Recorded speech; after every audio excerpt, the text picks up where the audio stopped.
let's do a cheers to the Sobeys and Safer Liquid Beer League podcast. Be right again. I love you guys. Careful, that cake's hot.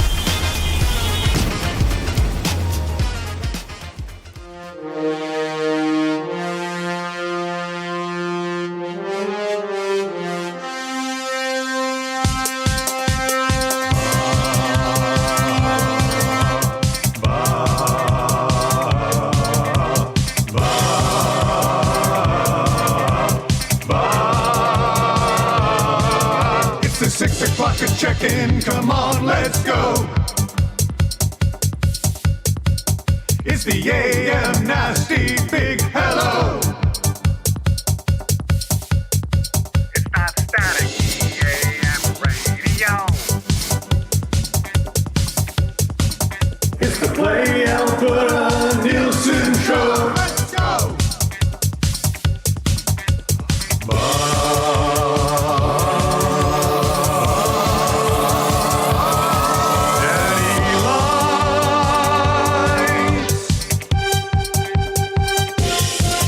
Everybody tuning in, even my wife.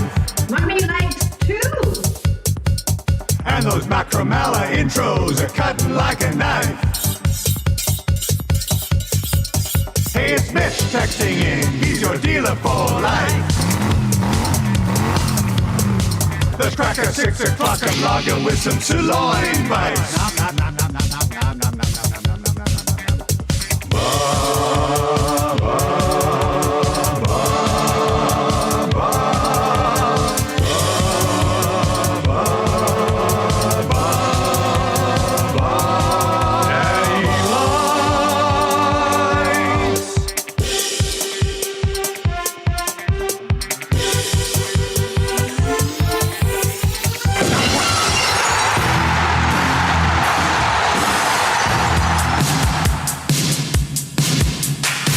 Very impressive. Taking a few years to put all this together.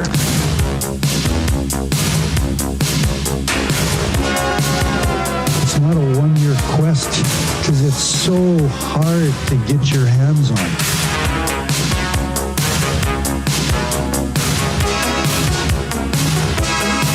At this stage of my life, I don't invest in green bananas. It's a lifetime quest. Just not sure if I'm going to be around long enough to see them ripen to be yellow.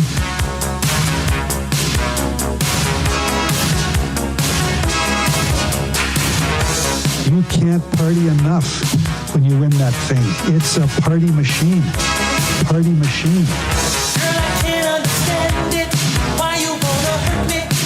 That's why it's the Stanley Cup. After all of the things I've done for you. It's hard. It's hard. I buy you champagne and roses, put diamonds on your finger. Diamonds on your finger. Still you hang out all night. What am I to do?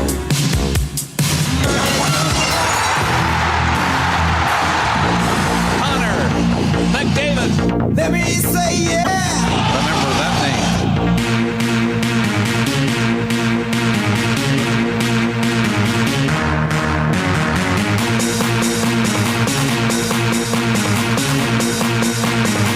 Let me say yeah. Connor McDavid. Connor McDavid. McDavid.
7. The nation in love from Gibbons to Devon. Looking to pass, eating men on the ass. Second contract, a lot of cash. Tick, tick, tick, tick, take your time. McDavid on your team and you'll be fine. Just open your eyes and you will see it. Oil it for real cause he has no limit. No, no, no, no, no, no, no, no, no, no. Connor has no limit. No, no, no, no, no, no, no, no, no, no.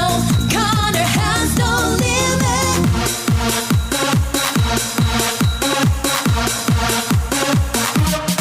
Remember that name. 6:09 on a Wednesday morning after a win. After a win, the Oilers are back, baby. Do it for Coop. Yeah. Hey, they did it for Coop last night. They played a solid defensive effort, just like John Cooper would have wanted them to. Yeah, watching, crying, right? He's extremely impressive. Somewhere he was. Oh yeah, Coop was watching. Yeah. As his team scored 6 in a victory as well. Maybe a phone call was placed watching post-game, and going. Oh yeah, right? yeah. I think Coop probably texted Knobloch after the game and said, "I'm proud of you." Hey, don't you think? Do it for Coop. I'm getting emotional. This would be a great run. This could be a great playoff run. Oh, hey, don't you think? The shirts sell themselves. Oh, it's going to be. This is why we got a T-shirt press in the office now, so we can just start churning out. Do it for Coop tag. Do it for the Coop. Yeah, I think that's a good one. How's everybody feeling today? How's everybody feeling top of the today? world. No, top of the world. I watched the movie Mercy last night after the Oilers game. Yeah, with Chris Pratt. Fun movie. It's like a modern day Minority Report, except he didn't have to take his eyeballs out. It's a great premise. Yeah, he had to prove his own innocence while sitting in a chair, but having access to all of like the social media and phones and everything. A little bit of crime, a little bit of time travel. It was a lot of fun. Yeah. It was a lot of fun, actually. Yeah, somebody slid in my DMs like, Dusty, I think you'd really like Mercy on Amazon Prime. So I watched that last night after the game. I got sucked in. I couldn't turn it off. Just a blind suggestion. Somebody right in the DM. You go. I've been on fire lately with Begonia first, and then I told you to watch. Was like pulling teeth. I told you to watch Law Abiding Citizen. Yeah, but you said you might have already watched it. It's one of those ones that it's not memorable in the. Trev, you got to watch Law Abiding Citizen. Well, Gerard Butler's just all-time rocket scientist badass. I'll add it to the list. Yeah, you would really like. Law Abiding Citizen. Yeah. Oh yeah, and I think this is some of his finest work in Law Abiding Citizen. It was. It's an outstanding movie. Kandahar. I haven't watched Kandahar yet. He was in Timeline, which was a straight up time travel movie. He was a badass in that too. Yeah, anyway, he is just a. Yeah, it's good. Yeah. Oh yeah. Yeah, he's like Roslovic last night. Yeah. Pretty impressive stuff. How about Tristan Jarry last night? Pretty incredible what you can do when your team actually doesn't give up absolutely horrendous scoring chances against. Well, that was nice. Chicken and egg, hey? It's one or the other. One right? or the other. Like the 2 goals he let in. It was a weird night. It was a weird night. Goaltenders on both sides. Like the first goal, man, that's a weird one. It bounces off 2 of your guys. I'm going to give him a pass on that one. The second one, he did not angle properly off the boards. Like he reached for it a bit, snuck through. Wasn't a great goal, but whatever. I mean, outside of that, they didn't give up much, and he was fine. And we talked yesterday, Utah 6th in goals against per game. The Oilers have now outscored them 11-5 over 2. There's one more to go in Utah this season. Yeah. They're 5-0 now. Like they own the Mammoth. Hey, feed us the Mammoth in the second round, I guess. Maybe that is the play. I mean, there is what you really want if you're the Oilers, and I know team. Many of you would probably want them to win the division for the first time since I was 6 years old. I'm now 44. But with the way Vegas is looking, give me Vegas in the first round, and then the winner, obviously, of Utah or Anaheim. Nashville might catch Utah. Nashville's been playing so well. But as I said, Oilers 5-0 against Mammoth all time. Seem to own them this season. Yeah. How do the Oilers usually do against the Predators, right? Like all of that. Now maybe Drysdale, who knows? But are you laying out? I don't know. I'm just saying maybe it's not as scary as we've set ourselves up to think it is. I've been saying for 4 months, I still think they get to the conference final because of the division. So you know what? It'll be them and the Kings. The Kings will track down the Golden Knights. Vegas will make the playoffs. I honestly think the Oilers, and Kings again could very well be a. The Kings are going to single point themselves into third place. Yeah, what do the Kings have? Loser points in 3 of their last 4. Yeah, like the Kings have lost 4 in a row. They've gained ground on Vegas. Yeah. I would not be shocked if it is the Oilers and Kings in the first round of the playoffs again. Like 4 points back with that's a game in hand. That's how blah Vegas looks. Yeah. No, they're fading. But again, getting Vegas when playoffs come around and maybe they flip a switch. Like of all the teams, they would be the one on paper that would maybe frighten you the most. But Morgan texts in today and says, "Can we get a conch for Coach Coop? He was the true fourth star of the game last night.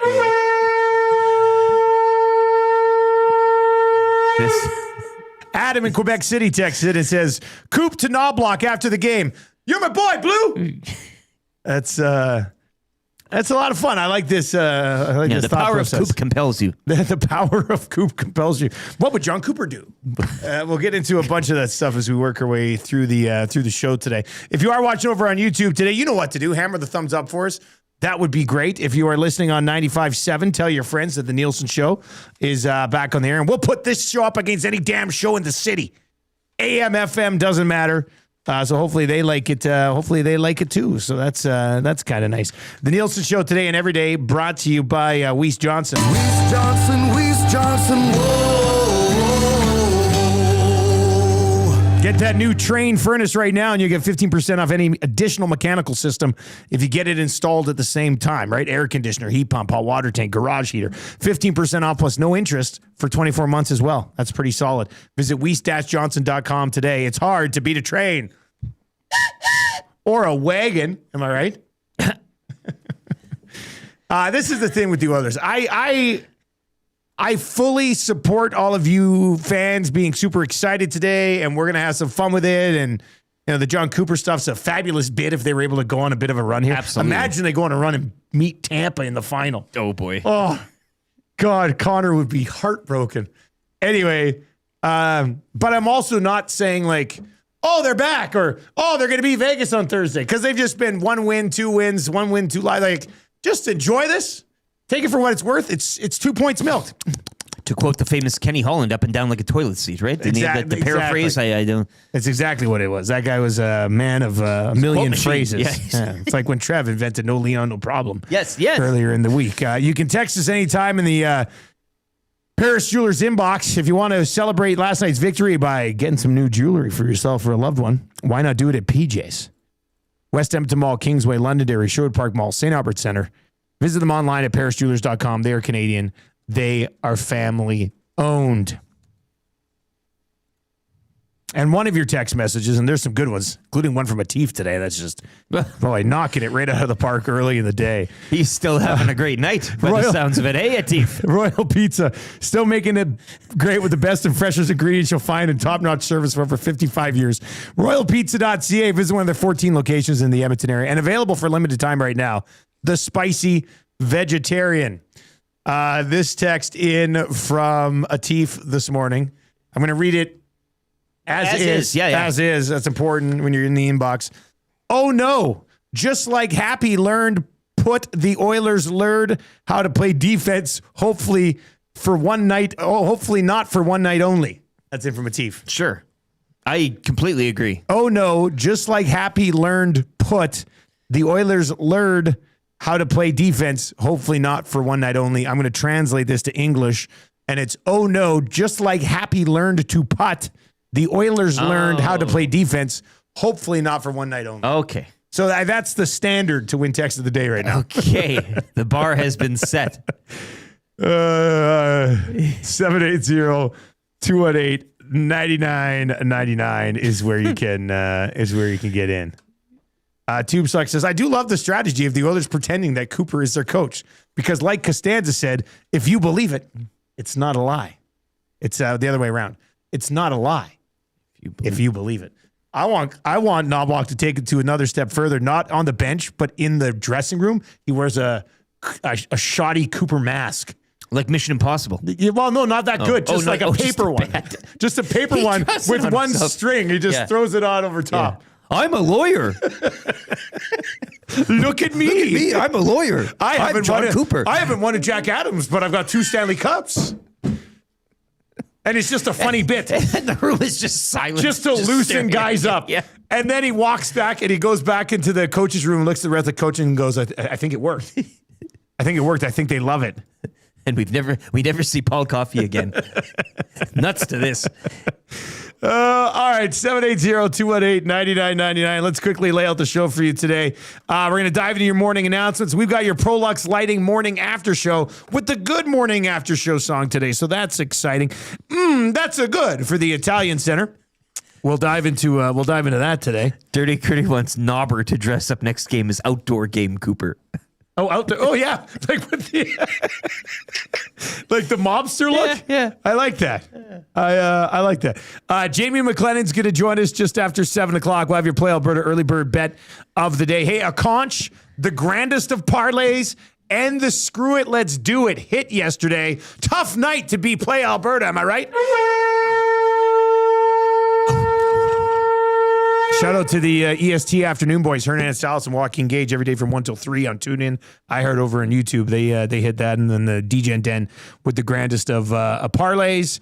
And Play Alberta, of course, is our title sponsor of Edmonton Sports Talk, but we like to stick it to them. They're our title sponsor. They're also our biggest rival. Play Alberta. Download the Play Alberta app today. Respect there, yeah. Yeah, it's a Knobloch Cooper type of relationship. Game, no game. Yeah. Free advice for Damon Bunting coming up around 7:30 today. It's kind of opening night, I guess, in Major League Baseball. I hate this. I hate this one game. I used to hate when they played 3 days earlier overseas. Too early for a beef, hey?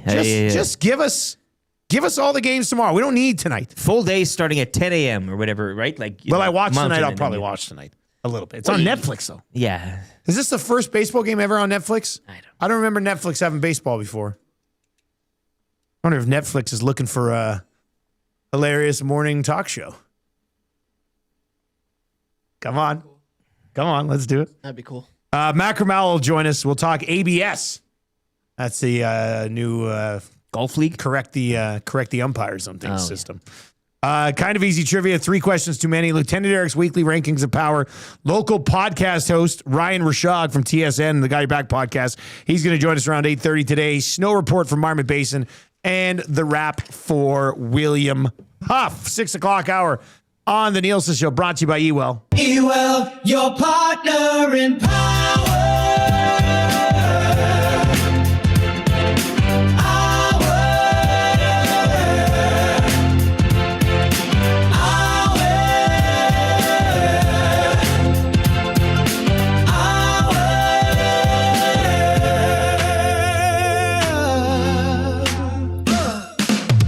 Yes, 6 o'clock hour brought to you by Ewell. They're your power play specialists. They've got the gear you need for your next electrical project with 3 Edmonton area locations. You can order online anytime at ewell.ca. Ewell, your Edmonton-based partner in power and source for all things electrical. We've got lots to get to as we work our way through the show. Deeper dive, obviously, into the Oilers game here with your Prolux Lighting morning after show. But let's dive into your morning announcements right now.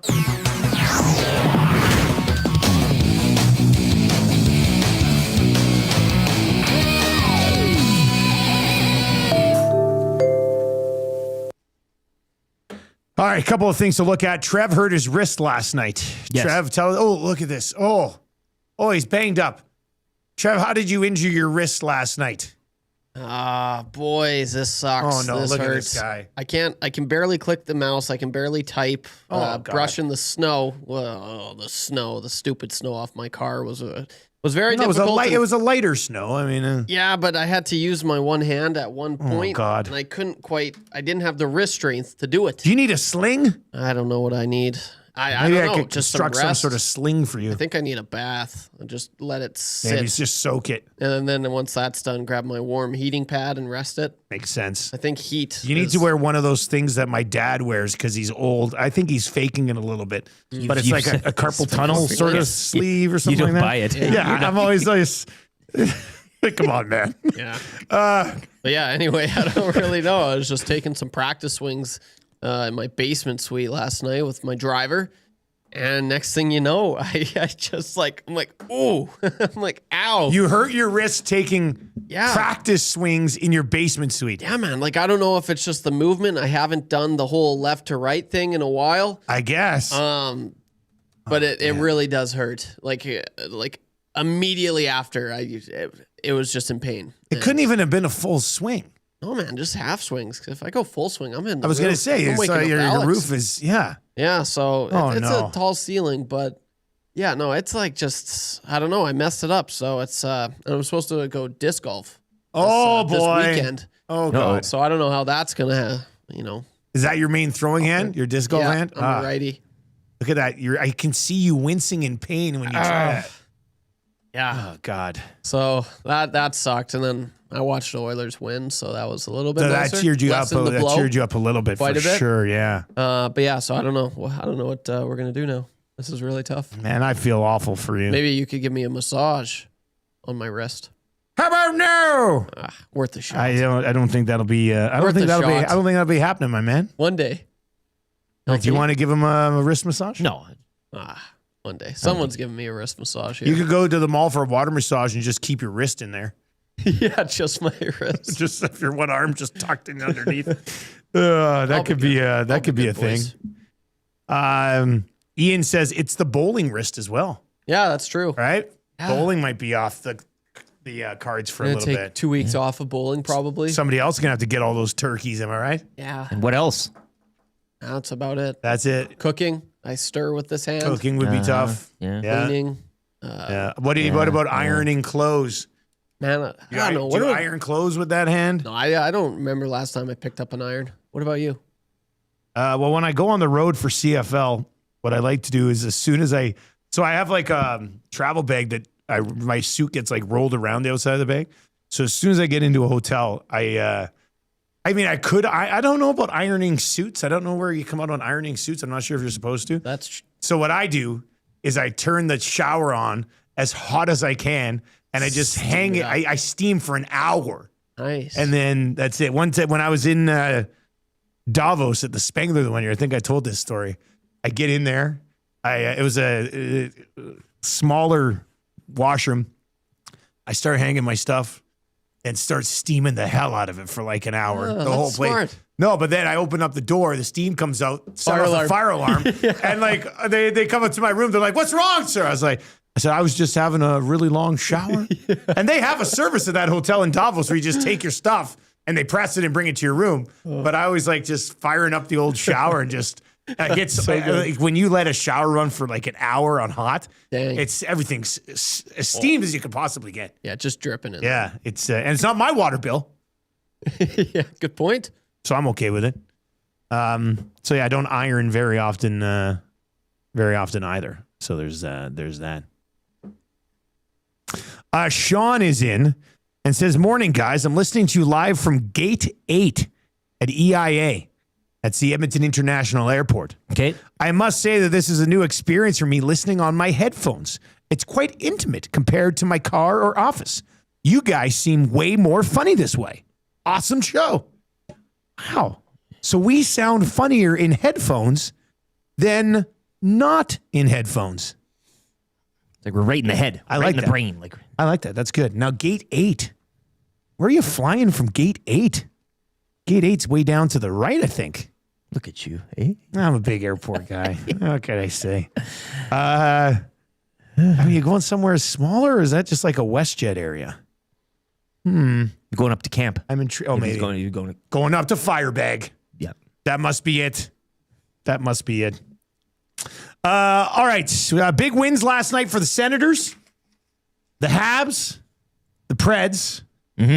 Losses for the Islanders, the Bruins to the Leafs. How do you get done up by the Leafs if you're the Boston Bruins? They're one of your rivals.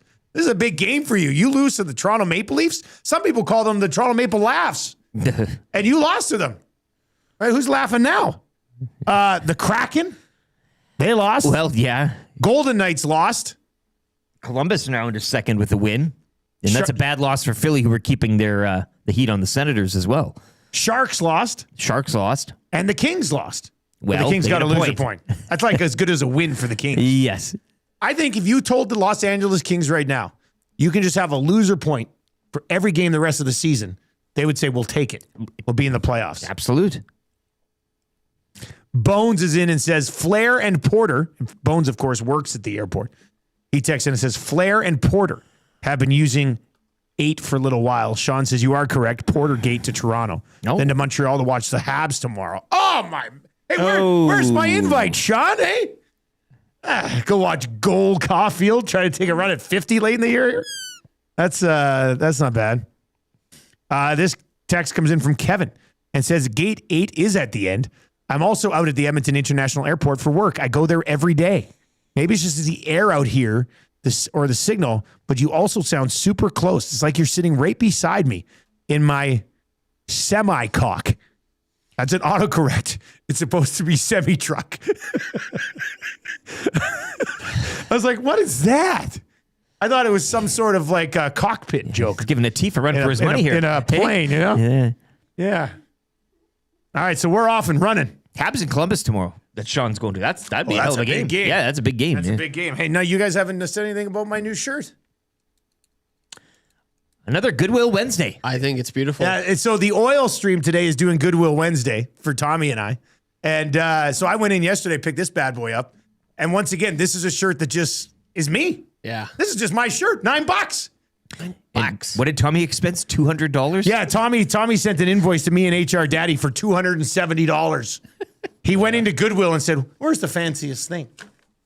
So on Oil Stream today, he'll be wearing his new Goodwill threads as well. I can't wait. But yeah, so the Oil Stream is our Goodwill Wednesday show of the week. But Goodwill Wednesday is powered by Goodwill Industries of Alberta, Alberta's nonprofit thrift stores and donation centers. Your donations empower Albertans with disabilities through the power of work and the dignity of job. One purchase, one donation, one job, one choice. Goodwill is the power of one. Visit goodwill.ab.ca for more information. And that's Goodwill you're shirt. turning into Goodwill every day, I think. You've got the You know who I am now? I'm Zach.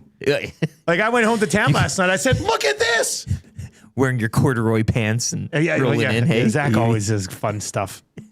All right. On the way next, your Prolux Lighting morning after show. The Edmonton Oilers back in the win column. Yes, a victory last night. We're going to dive into that a little bit. Then, that's a good for the Italian Center is on the way as well. And keep that inbox hopping today. It's moving nicely. 780-218-9999, 780-218-9999. If you're watching over on YouTube today, got to be a 300-like show. We're already at 80. Let's blow through 100 here in the 6 o'clock hour. If you're listening on 95.7, couple minutes of commercials, quick traffic update. No need to go anywhere. Don't even touch that dial. Don't even touch it. Like, somebody went to reach for it right now. Stop it. Grow up. We're going to be right back. This is Daddy coming out right now. This is you're having your Will Fraser moment from the ball hockey tournament. Don't change the dial. It's just a waste of time. Jeez. If you're online today, we got a sports update. It's brought to you by Paramount Flooring. Are you ready to treat your feet? Visit them in store at 10707 184th Street in the West End or online at ParamountFlooring.ca. Don't change the dial. Here's the update.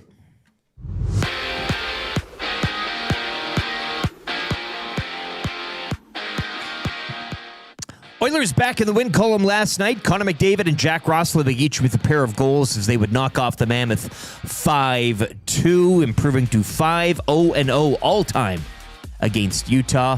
Evan Bouchard had 3 assists. Ryan Nugent-Hopkins reaching 800 career points, while Tristan Jarry stopped 16 of 18 shots faced. Oilers back on the ice tomorrow night when they visit Vegas. It was one of 14 games around the NHL last night. Check that, 15. As Vegas would fall in Winnipeg 4-1 of the Jets. Golden Knights now a point back of the Oilers for second in the division. Anaheim knocking off Vancouver 5-3. The Ducks 5 points up on the Oilers for first with a game in hand. Kings falling in a shootout 3-2 to the Flames. LA now 4 points back of Vegas for third, holding a game in hand. Seattle falling in a shootout 5-4 in Florida, and the Preds remain red hot. They double up San Jose 6-3. They've won 5 in a row. Elsewhere around the league, the Sens moved into a wild card spot with a 3-2 victory over Detroit. Jack Hughes had a pair of goals, leading the Devils over the Stars 6-4. Blues blanking the Caps 3-0. Avs over the Penguins 6-2. Colorado have won 3 straight. Tampa would double up Minnesota 6-3. Huge win for Columbus as they moved into second in the Met with a 3-2 victory over the Flyers. Big loss for the Islanders as they fall at home 4-3 to the Blackhawks. Montreal 5-2 against Carolina, and Toronto doubling up Boston in Boston. 4-2 your final. Over to the NBA, Nikola Jokic, 23 points, 17 boards, and 17 assists as the Nuggets would defeat the Suns 125-123. Donovan Mitchell had 42, leading the Cavs over the Magic 136-131. Jalen Brunson, 32 points. The Knicks have won 7 in a row following a 121-116 victory against the Pelicans. And Charlotte destroying Sacramento 134-90. 4 straight wins for the Hornets. They are 7-3 in their last 10. Raptors, they'll visit the Clippers tonight, looking to build off Monday's win in Utah in one of 12 games in the NBA. Opening day in Major League Baseball, opening night, if you will. Just the lone game. We'll see the Yankees visit the Giants from San Francisco. First pitch, 6:05. Jays kick off their season Friday at home to the Athletics. And TGL final last night, it was LA Golf Club defeating Jupiter Lynx 9-2 to capture the SoFi Cup. Sports update brought to you by Paramount Flooring. From custom homes to small renovations, Edmonton's top builders and contractors rely on Paramount Flooring. Our in-house team handles everything from selections to completion, keeping projects on track and on time. Visit our showroom 7 days a week or at ParamountFlooring.ca.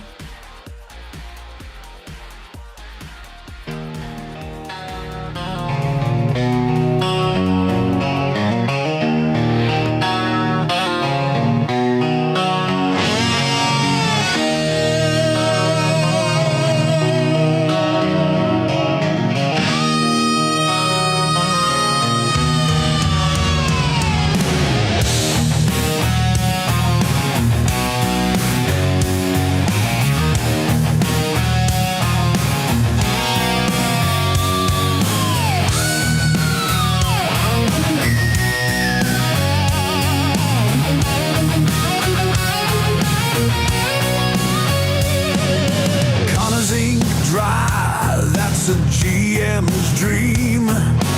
Bowman and Jackson stunned at the scene. Whole league shook, headlines in bold. New chapter written, the story unfolds. Connor skating, Picasso on ice. Skating with Leon, every move precise. Let's bring the cup home, make the city roar, raise it up high like never before. Bring the cup home, let the anthem ring. We've got the fire, time for 5 more rings. Hey! 6:36. See if you changed the dial, you would have missed time for 5 more rings. Yes. So probably should have stuck around if you listen over on 95.7 this morning. We're coming at you from the Popeyes Louisiana Kitchen studio today. 3-piece bone-in chicken, plump, juicy, hand-battered, marinated for 12 hours. Just $8 for the 3-piece bone-in. You're going to love it. Edmonton Sports Talk is presented to you by Play Alberta as well. Download the Play Alberta app today. You can get your lottery tickets on there. Obviously, there's some casino games. And, of course, the sports book, which is what we love to dabble in. All right, Edmonton Oilers back in the win column. Let's get into your Prolux Lighting morning after show, shall we?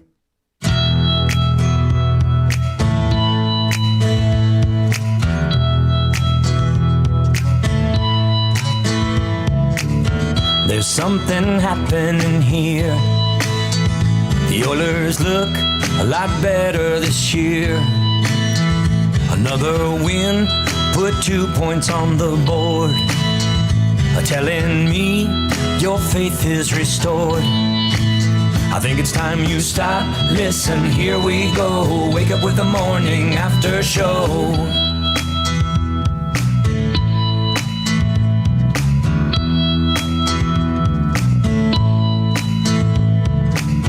This year's team's looking strong.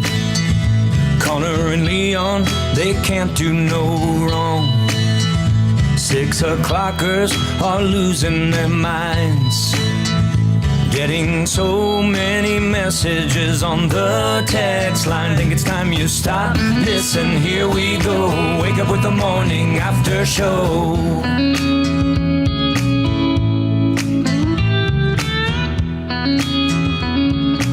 This is how you start a Wednesday. Edmonton Oilers victorious, setting the stage as they head to Vegas. 6 likes away from changing 100. Ooh, so hammer the thumbs up if you're watching over on YouTube today. And sub to the channel if you haven't already. I think we're like 10 subs away from hitting 14,300. So help us get over that little hump as well. It's the Prolux Lighting Morning After Show, brought to you by Prolux Lighting. Simplifying lighting with service you can count on.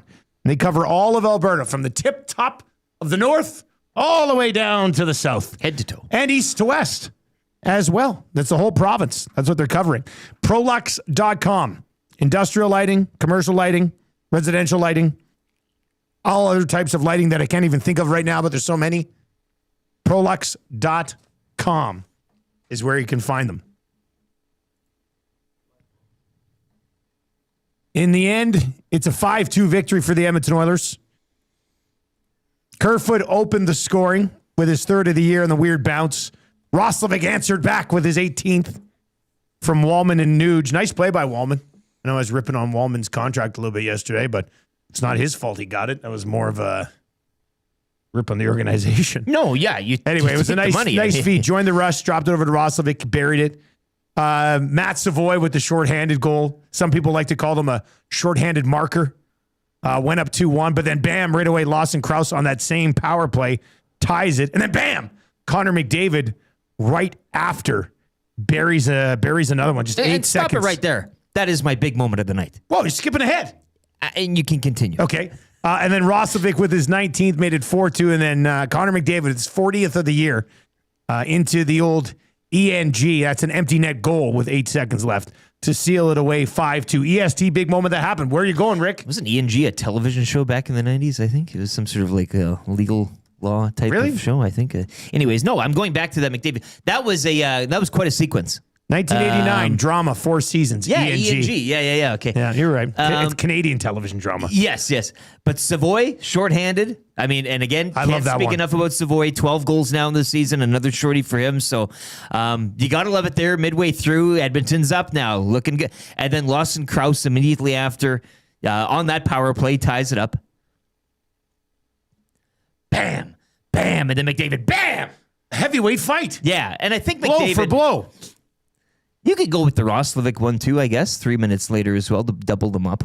But I'm going to go with the McDavid one just because it did answer what Lawson Krause did. Sometimes you get that. You get the Savoy goal, then the other team answers back. Yeah. Like, and then you just continue on. And then you continue on, the game goes on. But for them to answer back again, and especially, given the words that were said over the past little while, I think McDavid, we talked about, no Leon, no problem. Guys are going to have to come to the fore, but we did speak yesterday about him specifically, just kind of stepping up at this game. Maybe taking him on his back. And that was a moment I thought that he did. And that goal gave him, that was the... It was a neat little finish, but Vejmelka sucked last night. No, I know. Yeah, but it was a cool goal. Like the way it was bouncing, and all of a sudden he just buried it. Yeah, so I'm going to go with that goal as my moment of the night. I think I gotta go to... And you make a good point, the Krause, the McDavid, and then Roslovic. But I just love the Matt Savoy shorthanded goal so much. Like, this is a guy that's starting to, come out of the shell a little bit and continue to impact. He's been penalty killing all year. I think he's one of their better ones.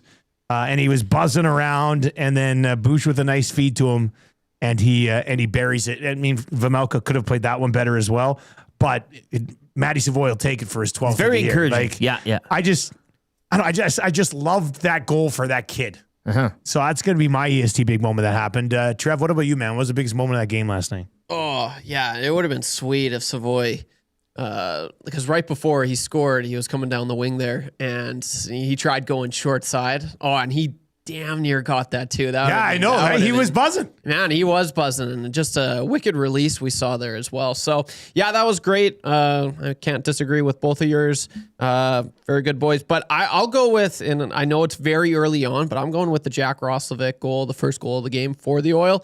And I know there's plenty of time left, but going into last night's game, I talked about, just be ready. I was expecting the Mammoth to score first, and that's exactly what they did.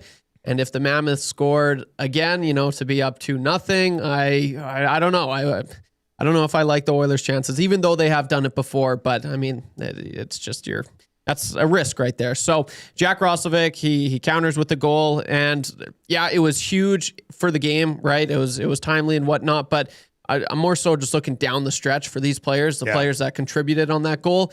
It was Jack Roslovic, he got off the schneid. It was Nugent Hopkins who set up the play originally, secondary assist, who we've kind of been, he needs to step up his game. And I feel like yesterday was probably his best game since the Draisaitl injury. And then Waltman as well. Those are all a few big players that are going to need to play big pieces down the stretch here. So that would be mine. Northside Sandwich over on the YouTube chat says, I feel like that McDavid shot should have been saved. If that was Jari, people would have lost their minds. I said it right after. Vejmelka sucked last night. So, yeah, I mean, I think there was a few of those. But we said this morning we came in, how many times this year have the Oilers played a game which the other team had to pull their goalie? Yeah, and don't complain about the luck. You get the luck. They chased Vejmelka last night. Yeah. Did he suck? Was it on them? Who cares? They chased him after 2.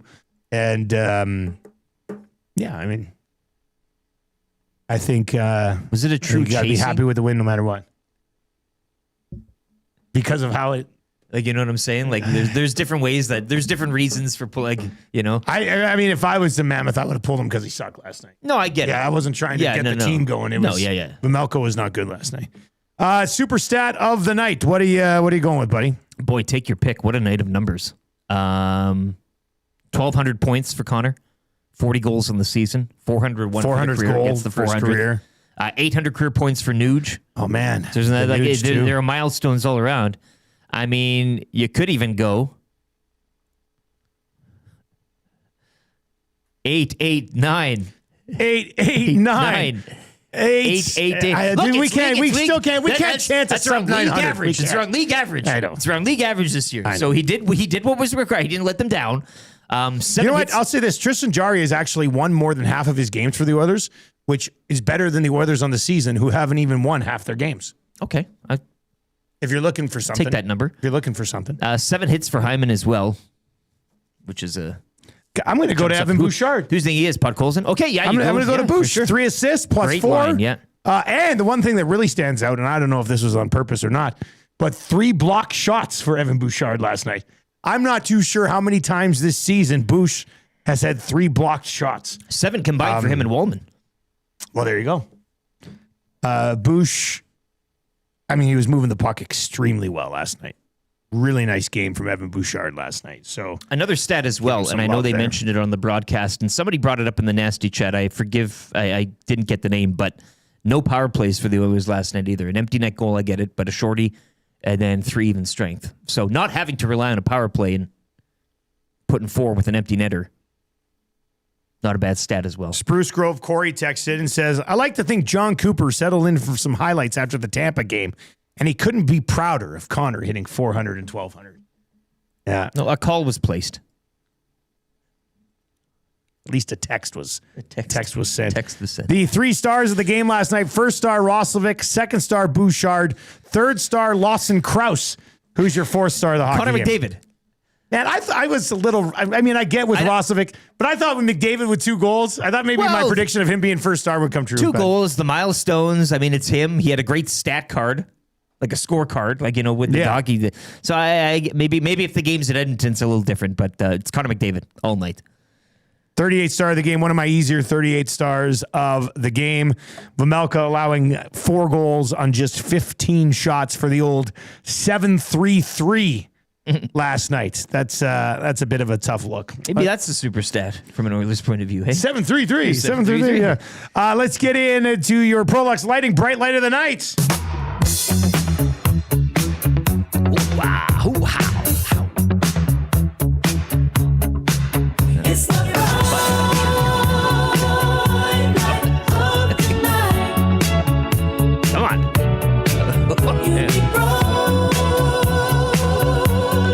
Lighting in your life.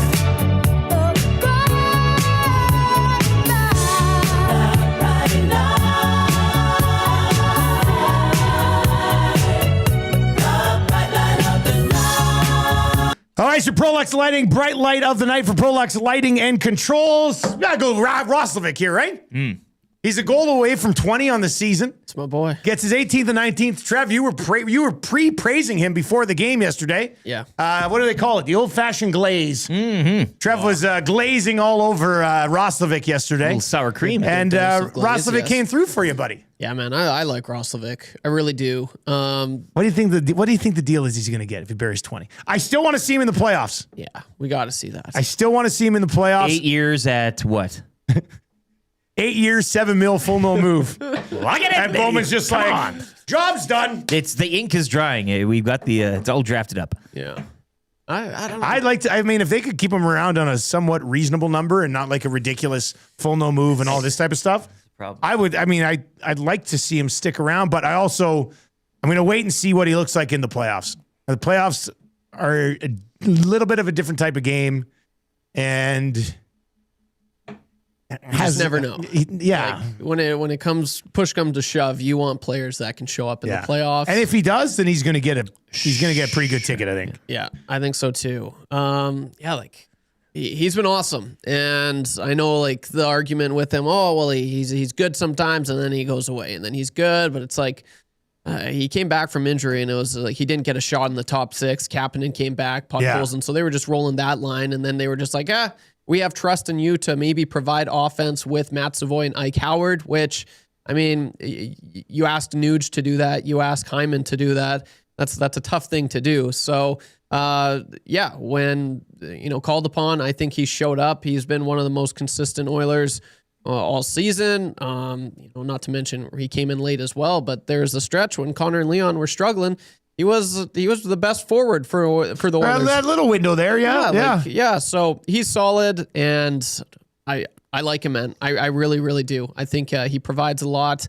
He's shifty. He's a lot. You would sign him regardless of playoffs, wouldn't you?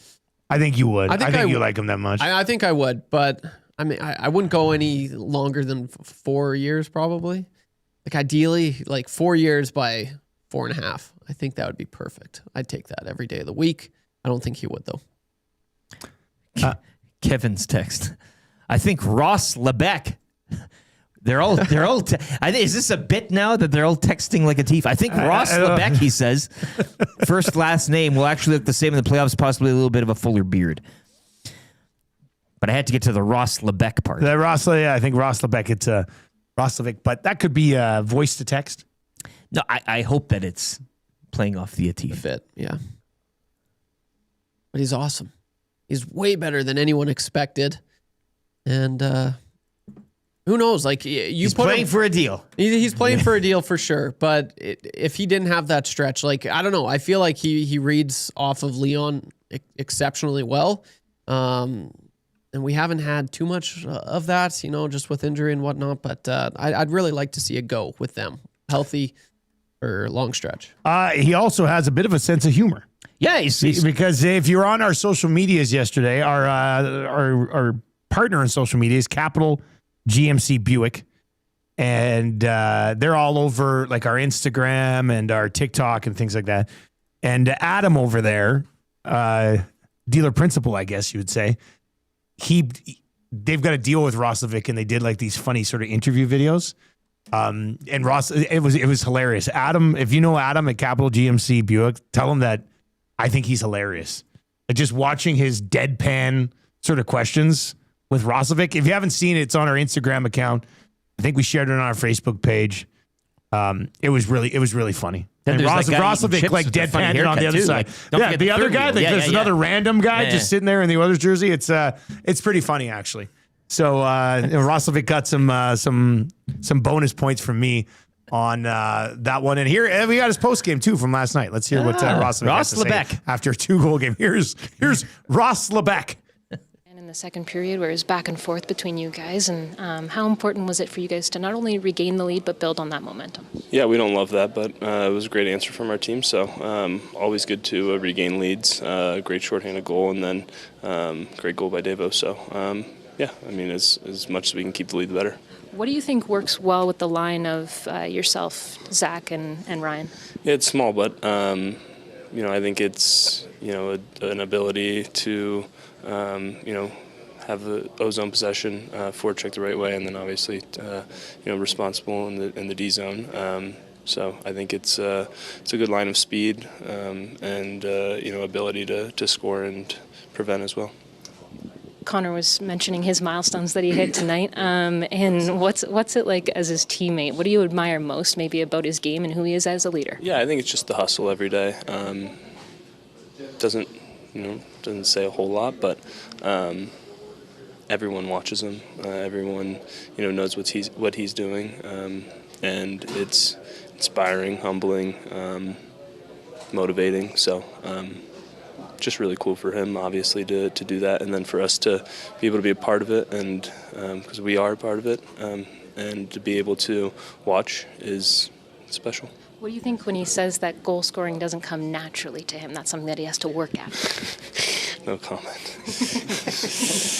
Defensive, a lot of block shots. You guys put 4 goals up. Is this kind of a game you guys can build them on, like games that you're looking for down the stretch? Yeah, we need to start stacking games together. So any win for us right now is an ability, is a possibility to build. So there you go. That's Roslovic, clearly jealous of McDavid's goal scoring ability with the no comment there. Uh-huh. Yeah, it drives him nuts, I guess.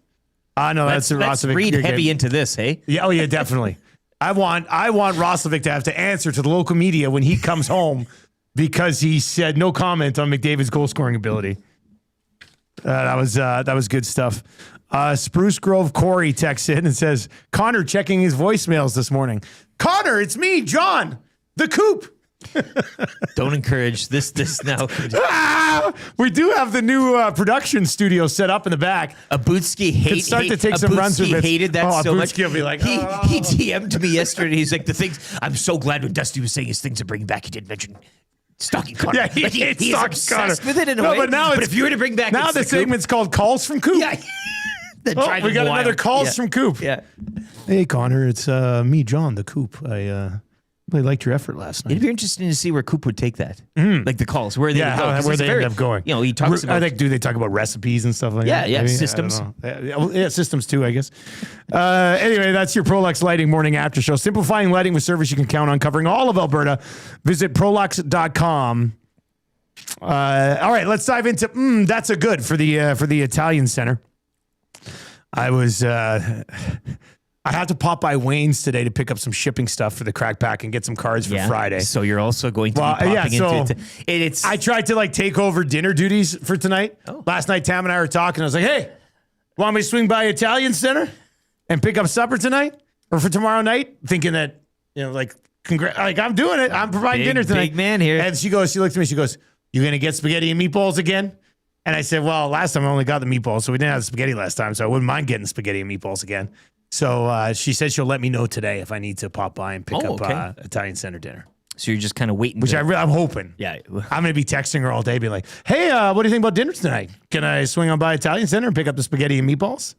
Loaf of garlic bread? Couple of treats from the bakery while I'm there? Loaf of garlic bread. You love garlic bread? Well, especially when it's like, there's garlic bread you pick up from the freezer aisle, but then you get the good we're talking. This is good garlic bread here. Okay, 2 notes in the National Hockey League that I want to tie into. That's good for today. This one I saw from Josh English over at Covers. He's a sports betting guy. But since December 15th, when the Buffalo Sabres fired their general manager, Kevin Adams, and brought in Jarmo Kekalainen, and this is wild because the coach didn't, it's just... No. But since then, the Buffalo Sabres are 36-3.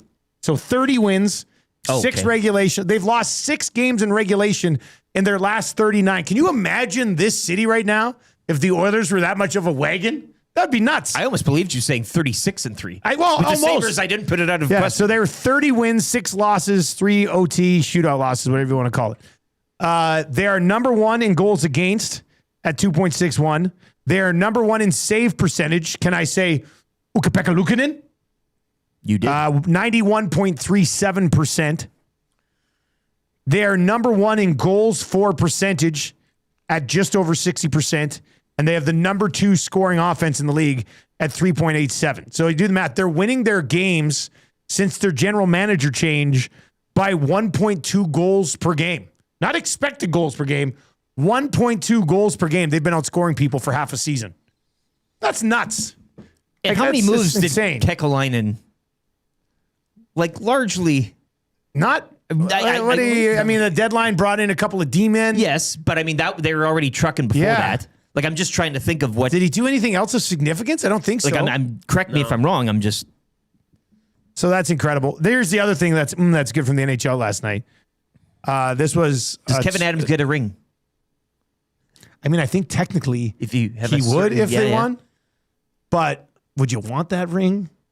I got a Stanley Cup ring. Really? How'd you get it? Well, I got fired in December. Then the team got really good. The team that I built. It sucked. It's a weird thing. Here's the other thing from last night. The Islanders did not win last night.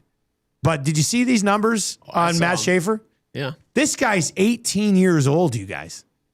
Per natural stat trick last night, scoring chances when Matthew Schaefer was on the ice, and he played almost 32 minutes.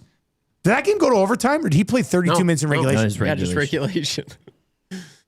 The scoring chances when he was on the ice last night in 31-58 were 36-9 for the Islanders, and they outscored him 2-0.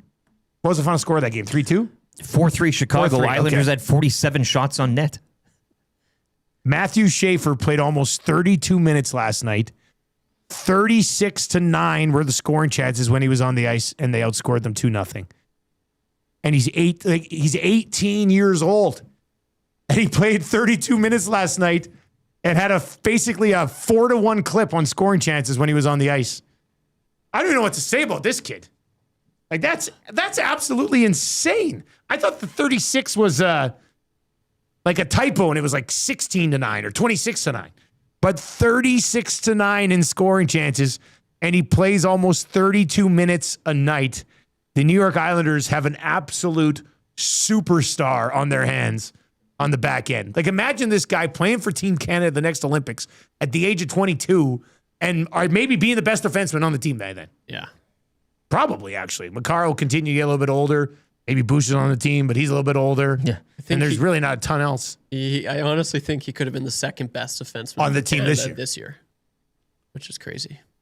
Yeah, 1 goal away from tying Brian Leach's record for most goals by a rookie defenseman. He'll get it. He's got 22. It's a 37-year-old long record.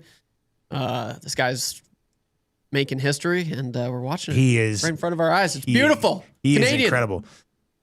Start a franchise today. Schaefer or Celebrini?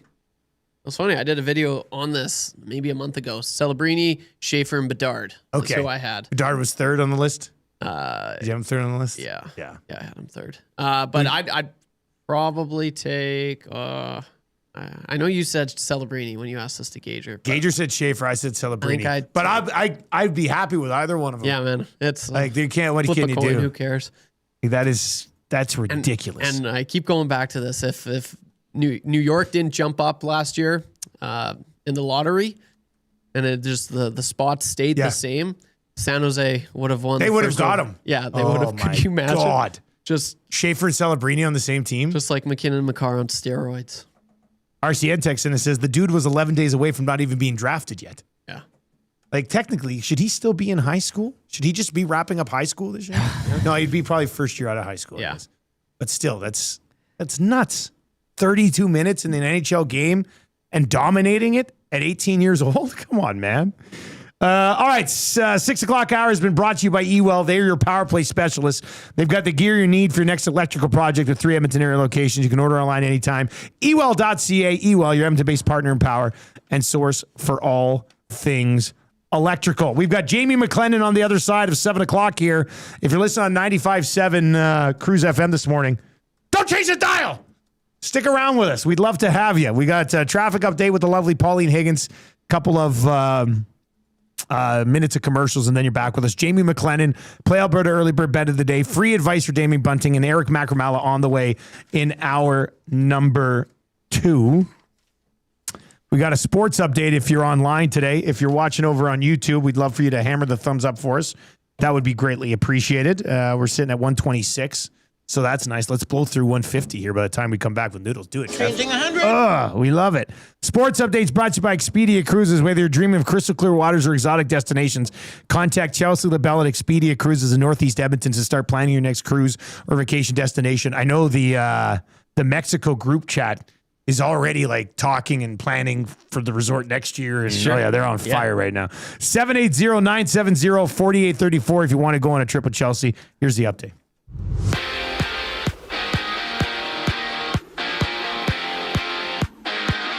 Connor McDavid and Jack Roslovic each with a pair of goals, leading the Oilers over the Mammoth 5-2 last night. Edmonton improving to 5-0-0 all-time against the Utah franchise. Evan Bouchard, 3 assists. Tristan Jarry stopping 16 of 18 in the win. The Oilers are in Vegas tomorrow night. Vegas last night losing to Winnipeg 4-1. Golden Knights remain a point back of the Oilers for second on even games played. Anaheim defeating Vancouver 5-3. The Ducks 5 points up on the Oilers for first with a game in hand. Kings falling in a shootout 3-2 to the Flames. LA 4 points back of Vegas for third with a game in hand. Seattle falling in a shootout out in Florida 5-4 to the Panthers. And the Preds would double up the Sharks 6-3. Nashville have won 5 straight. Elsewhere last night, the Senators have jumped into a wild card spot. The big win over Detroit, 3-2 your final. Jack Hughes had a pair of goals leading the Devils over the Stars 6-4. Blues shut out the Caps 3-0. Avs have won 3 straight. They defeat Pittsburgh 6-2. Tampa double up Minnesota 6-3. Columbus have moved into second in the Metropolitan, following a 3-2 victory over the Flyers. Islanders fall a tough one, 4-3 to the Blackhawks. Montreal, Jakub Dobeš, 41 saves. They knock off Carolina 5-2, and the Leafs doubling up the Bruins from Boston 4-2 your final. Over to the NBA, where make it 7 straight wins now for the Knicks. They knock off the Pelicans 121-116. Donovan Mitchell had 42, leading the Cavs to their 4th straight win, 136-131 against the Magic.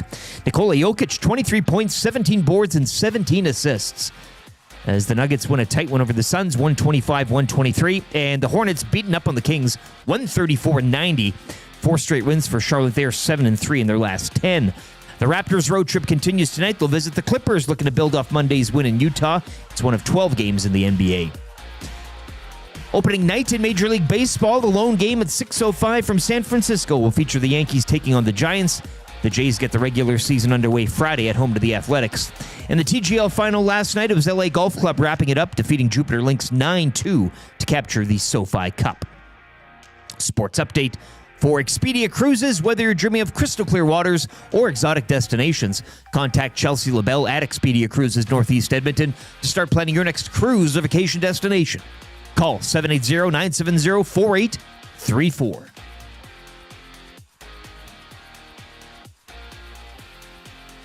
A long, long time ago, I can still remember how that draft lottery made us smile. Yet I knew if he had the chance, around a defenseman he would dance, and maybe they'd win a cup in just a while. But Peter Chiarelli made us shiver with every trade that he delivered. Couldn't get to the doorstep. Kenny Holland took one more step. Can't remember if you cried when you read about how he wed his bride. Something touched you deep inside the day McDavid signed. So bye-bye, Leafs fans, go cry. Those tears are heavy, tell Trey Living that he can't even try. Them good oil fans have happy tears in their eyes, singing this'll be the day that he signs. This'll be the day that he signs. Did you know the cap goes up and they'll have more space to win the cup if Stan Bowman spends the dough? Now do you believe when he's on a roll that Connor can bury 50 goals, and can he make other teams look real slow? Well, we know that you're in love with him, 'cause when you watch, you have a grin. He's gonna get a cup very soon. And he went on Dry's honeymoon. He was a teenage wizard with that puck. Now he should make about $1 billion. The rest of the league ran out of luck the day McDavid signed. We started singing bye-bye, Leafs fans, go cry. Those tears are heavy, tell Trey Living that he can't even try. And them good oil fans have happy tears in their eyes, singing this'll be Just after 7 o'clock on the Nielson Show, we're coming at you from the Popeyes Louisiana Kitchen Studio this morning. Of course, you can text us anytime in the Paris Jewelers inbox at 780-218-9999. We will get to your Play Alberta Early Bird Bet of the Day coming up in about 20 minutes. In the 7 o'clock hour of the show, of course, is brought to you by Game Sense. Eric Macramalla will join us around 7:45 today, but right now we've got our GS Construction Hockey Insider, Jamie McLennan. For more than 5 decades, GS Construction has been proud to serve our community, and once again, they are hiring now. GS is looking for experienced top men, pipe layers, and operators. Visit gsconstruction.ca and click on careers to find out more. He joins us on our Firehouse Subs hotline. Noodles, we were texting a little bit yesterday, and we were kind of talking about how important that game was for the Oilers last night after the last two. And I mean, as far as important games go, they played a pretty tight one against the Mammoth and came away with a pretty impressive victory. I agree. And isn't it amazing when you pay attention to small details and you block shots and you don't open the game up and chase it, good things will happen. And I thought to a man, guys were focused. Utah's a good team, and especially in that building, they play fast. They get bounces off the boards. They have small details that make Utah, I think they're a threat. Yeah. And I thought the Oilers played very, very well. And it is, I was kind of chuckling to myself as I watched the game last night. I'm thinking, well, isn't Tristan Jarry, isn't that what he was hoping for as far as, play in front of him? I didn't love the power play goal. Both goals against, you could probably say, at some point he'd like to do something different on him. But I thought he made some real good saves. And it's amazing how good a goaltender can look when they don't have these crazy chances against out of nowhere. And he made big saves at the right time. But I think you look at it, you could tell they were a determined team. And that's the type of thing that they need to have, is consistency in their game and play like that nightly, and they'll give themselves a chance to get on a run here. Speaking of getting on a run, and you mentioned Tristan Jarry last night and the goals against. We talked yesterday, like if he pitched a 400 save shutout, maybe you ride that heater going into Vegas. You go back to Ingram for that one, right? I do, and I think there's a plan in place. There's nothing wrong with getting Jarry's game up to speed, but keeping Ingram's game right in the wheelhouse as well. I think, yes, Ingram's played a lot. He had played 5 in a row, so that maybe hurts you a little bit. Again, I talked about the team being too loose. But if they can play tight in front of Ingram, and Ingram, I think his game is conducive. I like his feet. I've talked about his extremities. I think he's got good feet and good hands.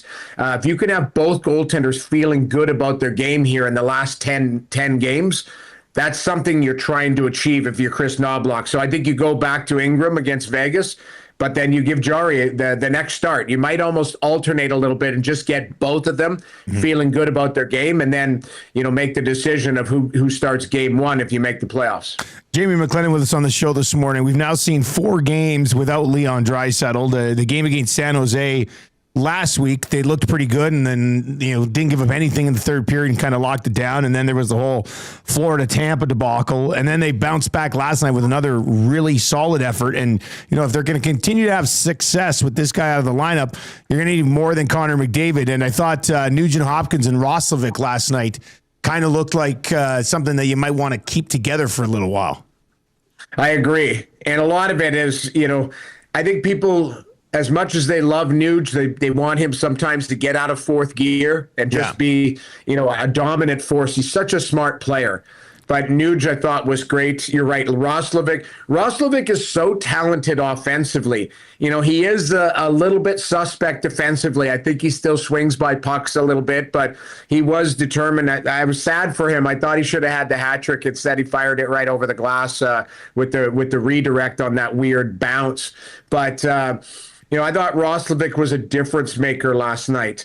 I've been impressed with Savoy. I look at Szymanski, guys like that, or the young guys are really, embracing some responsibility. And one guy who I've been hard on, but I think has looked good, is Adam Henrique's game starting to at least, look a little bit like what it used to. And that's using his brains, using his skill set. But he's just got to be up to speed to be a difference maker. The one guy, if I wanted to complain a little bit, and I didn't want to complain, I need more out of Kapanen. I'm sorry. To me, he's too electric of a player, too fast of a player to just kind of do some of the plays he does out there. Casual. To me, he's got to be a little harder in certain areas and managing the puck. But he's a skilled guy, and he's got to get a shot away. He's got to, take middle ice with the size and speed he has. And to me, he's a guy that's in and out of the game. But not much to complain about. And I'm just nitpicking a little bit just because I know what he's capable of. But and the other guy I thought played well. I thought Wallman was there. He needed a game like that. Yeah, he's been very up and down, more down lately. Yes, and Darnell Nurse, you can tell he's still not playing with a ton of confidence because his gaps were still a little bit off. And Darnell's 6'4", 225, but he's a really good skater. And when you're not confident, sometimes you give up the blue line way too easy. And if the forwards are coming back hard and going to support you, to me, Darnell should be holding that line a little bit more, put it that way. But you could see it. And I thought he was hard on pucks in the corners. I thought he played a simple game. But I'd like to see, I think when Darnell's at his best, it's holding line and making it really tough for opponent players to get around him instead of get in front of him. So it's just a small detail. But again, watching guys play last night, you could tell that the attention to detail was there. And I thought they played fantastic. I know Eric wants to get to the Senators. I got two more on this game last night. One that you brought up, we were kind of talking about the defenseman there, and it was an interesting 48 hours in the city because at practice 2 days ago, they had Bouchard with Wallman and then Ekholm with Nurse, and then you get to the game and they kind of get things back to the way that you sort of expect them to be. I mean, have they found something with? I mean, Ekholm and Bouch we know. Nurse and Murphy, is that something that you think they should just lock in for the rest of the season? I'd like to see it. Again, a lot of it depends on, it's more on Darnell's play that is wildly inconsistent sometimes, because we know what you're going to get from Murphy, and you're starting to see. He handles the puck, I think, average, which is not a bad thing, but I think he's a guy that they're trying to get to expand his game a little bit, just to make a play here or there instead of the, hard off the glass, stay at home defenseman. But he's got a predictable game. And if you can get Darnell to play with a predictable partner, I think what you do is you have something there. Because again, before, if Darnell is playing with confidence, if Jake Wallman is playing with confidence, that's what this team needs. That's what you're dying for, is puck movers who can skate and be physical. Both of those players I mentioned are capable of that. You throw in a Murphy, to me, if you can have some chemistry. And the one thing I know I know fans complain about this is Knobloch switches things up so much, it's tough for guys to settle in with somebody. And I think that's, if you can get some predictability in guys' games and with the players that they're playing with, you can develop that chemistry and you can work off of each other. So there is something there. They've got to continue to build on it, but a lot of it comes down to the individual, a guy like Darnell playing with confidence within his game, and then Murphy can be a complement to that. And coming into last night's game, Vejmelka trailed only Vasilevsky in wins so far this year. I think he had 32 or something like that. I thought he kind of looked off last night. Hey, he was, did he not look? And a couple of those goals, he must have won it back big time. 100%, even Connor's goal. I mean, those are, it's a nifty little play, but I thought it was a weird night for bounces on both sides. So, have at it. And sometimes you do need, how many times have we talked where it's like, okay, I'll give you an example. The other night against Tampa, to me, Tampa outclassed them from a systematic standpoint. But Vasilevsky was brilliant. Yeah, he's amazing. That was lost in all this. He made some unreal saves, and he had 4 posts. Heavy posts too. Connor early in the game on that 2-on-1 hits that post. If he scores there, maybe the game looks different. Bouchard on the 5-on-3 hammers that off the crossbar, and then Vasilevsky with some good saves. So what I mean by that is sometimes they've needed maybe the goaltender not having his A game, because they've certainly faced a lot of goalies that have had their A game this year that have been difference makers. So, yeah, Vejmelka, I think there's a couple goals he would have liked back. He didn't have his A game. I thought the Savoy goal coming across, he ends up on his butt. Yeah, it was a spread out there. Yeah. Awkward play, but you'll take it. Even Roslovic's second goal, like, it's a great play by him, but to me, I think he surprised Vejmelka. He was late getting down in the 5-hole. So that's why they made the change in net. I get it, but you'll take that if you're the Oilers, because you've certainly been on the other side of the coin too often this year. Let's get to the Sens here. I know that they award a trophy for Coach of the Year. I'm kind of thinking Green should get some sort of honorary medal or some sort of, invite to Parliament or the White House. I mean, what he's doing. And again, the Senators wake up. They're in a wild card spot. Big win against Detroit. Big win in MSG the other night. Doing it while completely banged up. Of course, the adversity that came earlier in the season. He's working wonders here. Like, can they get this thing over the line with what they're battling right now, injury-wise, and both the adversity earlier on? They can, but it's not going to be a cakewalk. If you look at that strength of schedule, they've got the fourth hardest schedule down the stretch here. So, not that they're going to need help, because you certainly need help, but they control their own destiny. I'll give you an example. It's tomorrow against Pittsburgh. That's not going to be, Pittsburgh got dummied last night. They're going to be pissed. So if you look at it, they do control their own destiny. I think Travis Green has done an unbelievable job. If you look at them systematically, they don't give up a lot. Now, I'll say this, in a back-to-back situation, the night before they gave up 10. They changed it to 10 shots. It was 9. Did they change it from 9? They changed it. Come on. They changed it to, and that's MSG just trying to give the goalies an extra. They did that with Lundqvist for years. But I look at it, the template. Not that they got away from it, but again, you had two young defensemen in the lineup in a back-to-back situation. I thought Linus Ullmark was brilliant last night, and that's what they've needed, because he gave them big saves at the right time.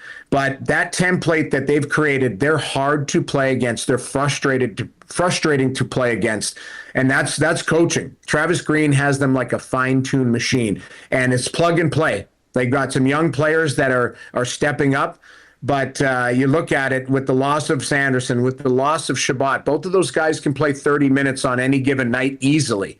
They have done it by committee. Knock on wood, they've been relatively healthy up front, which has helped, because their depth up front, they could score and they can defend very well from a forward standpoint. To me, Ottawa's doing a great job. I think they can get it over the line, but it's easier said than done. They've got their work cut out for them. Noodles, last one for you. The Edmonton Oilers, with the win last night, moved back into second place in the Pacific because Vegas dropped one in Winnipeg. I think they came out and had the first 9 shots on goal in that hockey game, but it didn't matter as Winnipeg ended up finding a way to win. Do you have any faith in the Golden Knights kind of finding a way to flip a switch this year, or is this who they are? A little bit of both. I don't think they've got the goaltending that they've wanted. Aiden Hill hasn't had a great season. They brought in Carter Hart. He hasn't been available. You look at it, Schmid, I think, is just average. Like, I look at that group, and I think that they can turn the switch, but it's like I'm sure the conversations you've been having the last couple of days, they're running out of time to do that and to show that. That being said, don't look at the score last night and go, oh, it's going to be an easy game tomorrow, because we know how Edmonton does that sometimes. It's like the expectation is just put the gear on and let's see how this unfolds. They've got to be a determined group. And, I still believe they can catch Anaheim. I really do. Although Anaheim had a big win last night, it wasn't easy. I was watching that game as well. And Vancouver gave them all they could right to the end. But when you look at it, I think, Edmonton has to worry about themselves. I think the dangerous part about Vegas is if they can get good goaltending or average goaltending, they are a good team. So you have to be mindful of them. And in your pre-scout tomorrow, you have to look at them like they are on paper, not the way that they've been playing recently. Doodles, good stuff. What's your travel like today? What's the journey like today for old Jamie McLennan?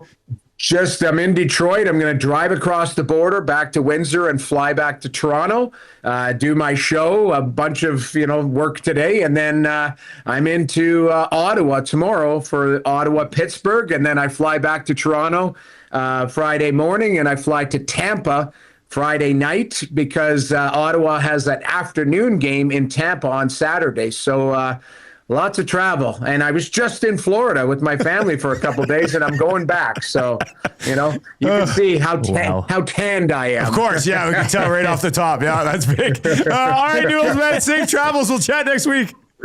All right, thanks for having me. There you go. That is Jamie McLennan joining us on the Firehouse Subs hotline. 15 Fire. Oh, we're one win away.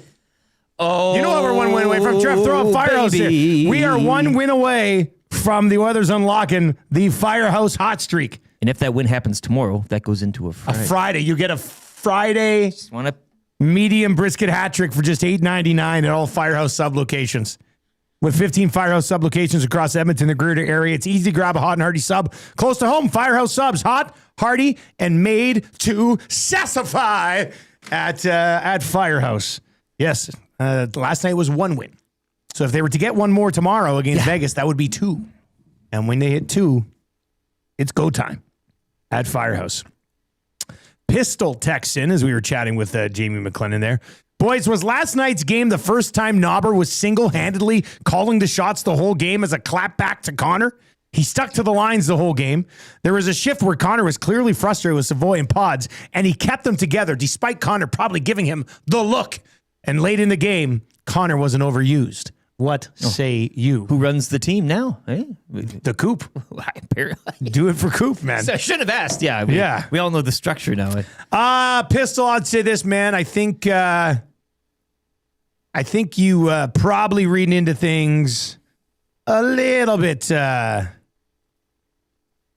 too much. Little bit too much.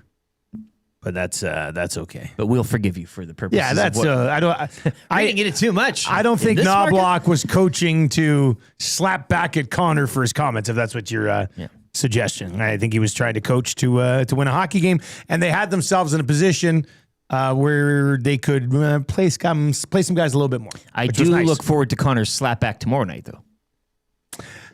Yeah, right back tomorrow night against Vegas, losing against Vegas. Well, you look at these guys; they got a Stanley Cup caliber coach on the other side. Come on. From Lane in St. Albert, played minor hockey with Noodles, and he's got a photo of Jamie McLennan in a hockey program. Oh boy!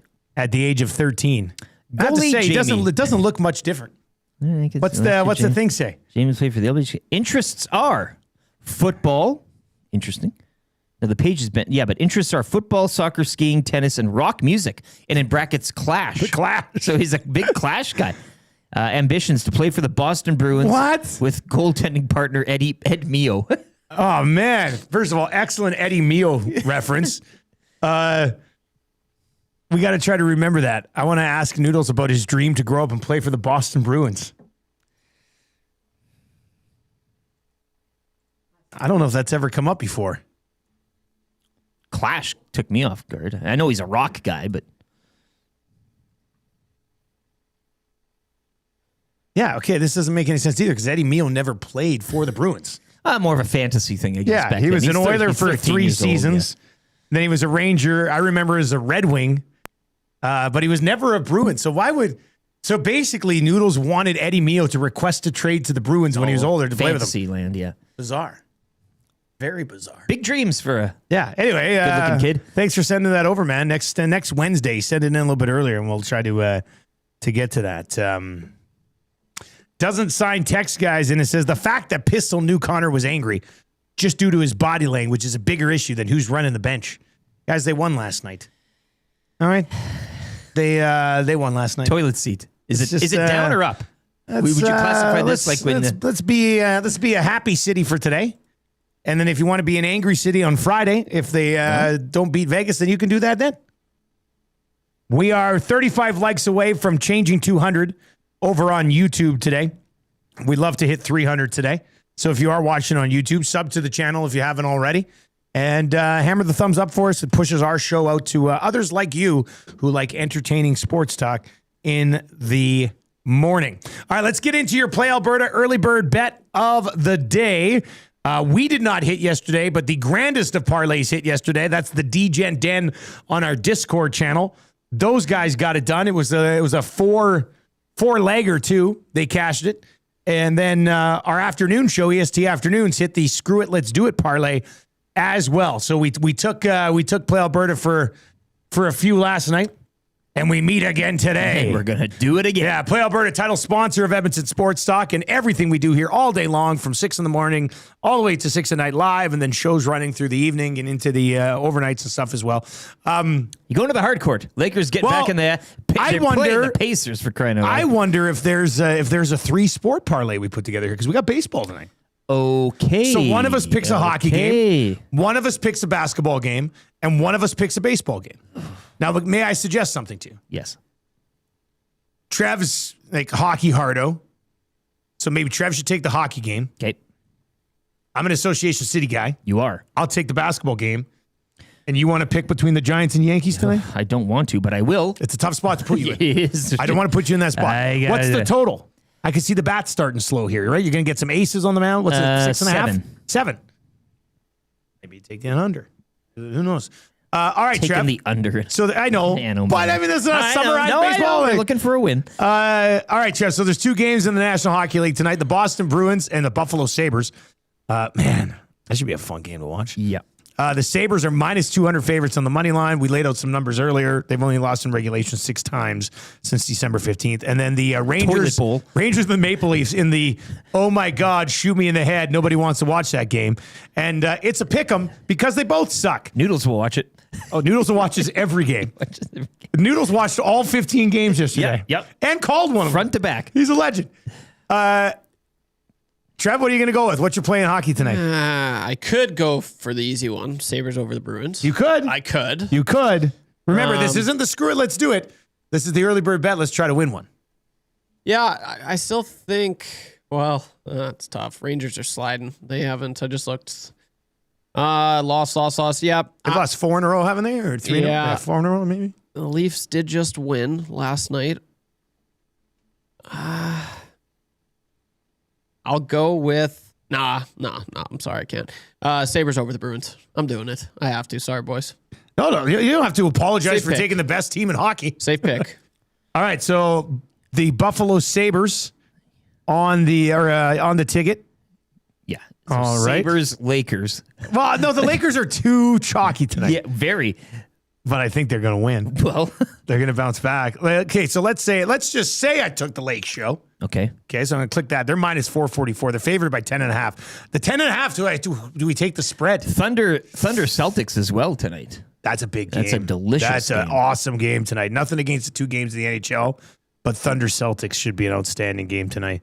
Raps Clippers as well, both kind of in the same spot in their respective conferences. All right, so if I just took the Lakers on the money line, yes, we're at -120. So no matter really what you pick in baseball, we're going to be on the plus side of things. Giants and Yankees. The Yankees -123 money line favorites on the road, and the total is set at 7. You know what you could do, Rick? We could move that total to 7.5 and take the under, if you so wish. Jamming in the nasty chat is telling me to take the spread. So that would be Yankees -1.5. Is he saying Yankees on the spread? I think. Jamming, you got to let him know. I don't mind that. Yankees on the spread. Plus 142. Minus. They got to win by 2. Yeah. You a big Yankees guy? No. It's your call, man. But it's the Yankees. You're our baseball boy. Well, I'm going to go with Jamming's advice, and if I'm wrong, I can blame him. You do that. You like to do that. Hey. All right, so the Thanks Yankees for the advice. on the road to win by 2 or more on opening day. Opening night, I guess they call it. And that all of a sudden skyrockets the number up to plus 342. And we'll get a boost on it. All right, so Sabres money line, Lakers money line, Yankees on what they like to call in baseball, the run line. That's true. That's what it is. I get it. Yeah, so the run line. So plus 342. We'll get it boosted. I'll send it over to our crew at Play Alberta, and they will have that up hopefully within like 5 minutes. You go to playalberta.ca, click on EST specials, and you can find it over there. If you're listening on 95.7 this morning, stick around. A couple minutes of commercials, quick traffic update for you, and then we're going to be back with free advice. We got 3 very knowledgeable guys sitting in the studio right now. What do you need help with? Work advice, relationship advice, fantasy sports advice, any other type of advice that you might need. Maybe you're purchasing something and you're wondering about, are you getting ripped off? Purchasing advice? Maybe you just need a vice. Well, don't have those, I think. Okay. But we could suggest some. 780-218-9999. Remember, the 7 o'clock hour of the Nielson Show is also brought to you by GameSense. When you're gambling, set a budget before you play. Stay informed. Visit GameSenseAB.ca to learn how. And remember, if you gamble, use your GameSense. What do you need help with? 780-218-9999. We've got a sports updates brought to you by the great staff at Park Mazda and dealer principal Mitch Lewicki, who never needs advice because he knows everything. Visit them at 983 First Street in Sherwood Park.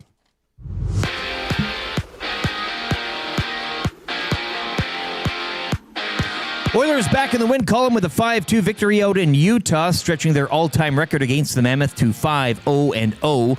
Connor McDavid and Jack Roslovic each with a pair of goals. Evan Bouchard 3 assists. Well, Ryan Nugent-Hopkins reaching 800 career points. Oilers will visit the Vegas Golden Knights tomorrow night. Vegas last night falling to the Jets 4-1. Vegas remain a point back of the Oilers for second with even games played. Ducks over the Canucks 5-3. Anaheim 5 up on the Oilers for first with a game in hand. It was the Kings falling in a shootout 3-2 to the Flames. Kings 4 points back of Vegas now for third and have a game in hand. Florida over Seattle 5-4 in a shootout, and the Preds double up the Sharks 6-3. Nashville have won 5 straight. Elsewhere around the league, the Sens jump into a wild card spot with a 3-2 victory over the Red Wings. Devils over the Stars 6-4. St. Louis shutting out Washington 3-0. Colorado over Pittsburgh 6-2. Tampa would double up Minnesota 6-3. Columbus move into second place in the Met with a 3-2 victory of the Flyers. Islanders fall at home 4-3 to the Hawks. Montreal 5-2 over the Hurricanes, and the Leafs double up the Bruins in Boston 4-2. Just a pair of games in the NHL tonight. Boston are in Buffalo, while the Leafs entertain the Rangers. Over to the NBA, where Nikola Jokic had 23 points, 17 boards, and 17 assists. Nuggets over the Suns 125-123. Charlotte beating up on Sacramento 134-90. Raptors back on the court tonight. They'll visit the Clippers, looking to build off Monday's win in Utah. It'll be one of 12 games in the association. Opening night in MLB will feature the Yankees and Giants from San Francisco. First pitch 6:05. Jays open their regular season Friday at home to the Athletics. And the TGL final last night, LA Golf Club defeating Jupiter Lynx 9-2 to capture the SoFi Cup. Sports update brought to you by the great staff at Park Mazda and dealer principal Mitch Lewicki. He watched every NHL game last night, plus every NBA game. Hi there. If you're like me, you like to picture yourself in luxury, even though there's absolutely no way you could afford it. And if you can, well, even better. Thankfully, I picture myself in something that is luxury, but still absolutely affordable, like the all-new Mazda CX-90 from Park Mazda. With the new luxury features like facial recognition settings and quilted detail Napa leather seating, I can pretend to be comfortable with all of my proper settings activated without even touching a button, thanks to Mitch Lewicki and the great staff at Park Mazda. I like to picture Mitch Lewicki as a figure skater. He wears like a white outfit and he does interpretive ice dances to my life's journey. Park Mazda, your dealer for life in Sherwood Park off Y Road, parkmazda.ca. Watching a team that simply just can't win. It's time for the playoffs and the Oilers are in. Turns out this season was better than you thought it would be. Tell me what you got. They've got a brand new captain with a C on his chest. And around the league they know he's best. And if you don't agree with that, then you just made the list. Sorry, old dog. They've got a goalie that has no limit. Every single night the net he's in. And he joined the 40-win club and Fuhrer said that's fine with me. Been there, done that. Sorry boys on the bus, but they've got new stars. Renamed 104th McDavid Boulevard. Corner between Dry and Pat Maroon is fine for me. So tell me how they did it. They made a trade some thought was lame, but they picked up Larson for what's his name. Cause we all just wanna watch the playoffs and be down on white when the shirts come off. The girls ain't easy and the drugs aren't cheap.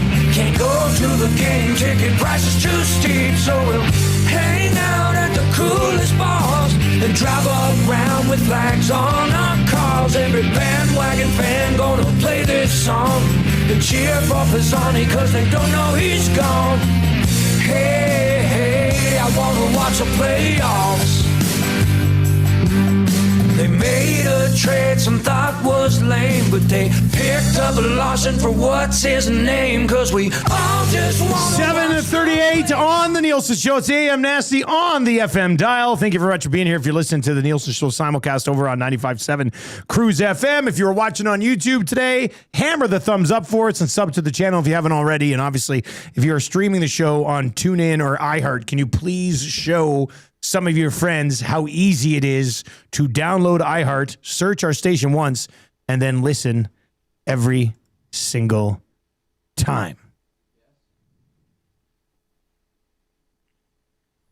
17 likes away from changing 200, so let's hammer those out there as well. This text comes in and says, not sure if you want to promote this, but I think it's awesome, so I thought I'd let you know. Tonight at 7:30, Bill Hunter Arena, formerly Jasper Place Arena, the Edmonton Oilers Junior U18 AAA take on the Calgary North Stars in Game 3 of the best of 5, with the Junior Oilers leading the series 2-0. Winner to represent Alberta in the TELUS Cup.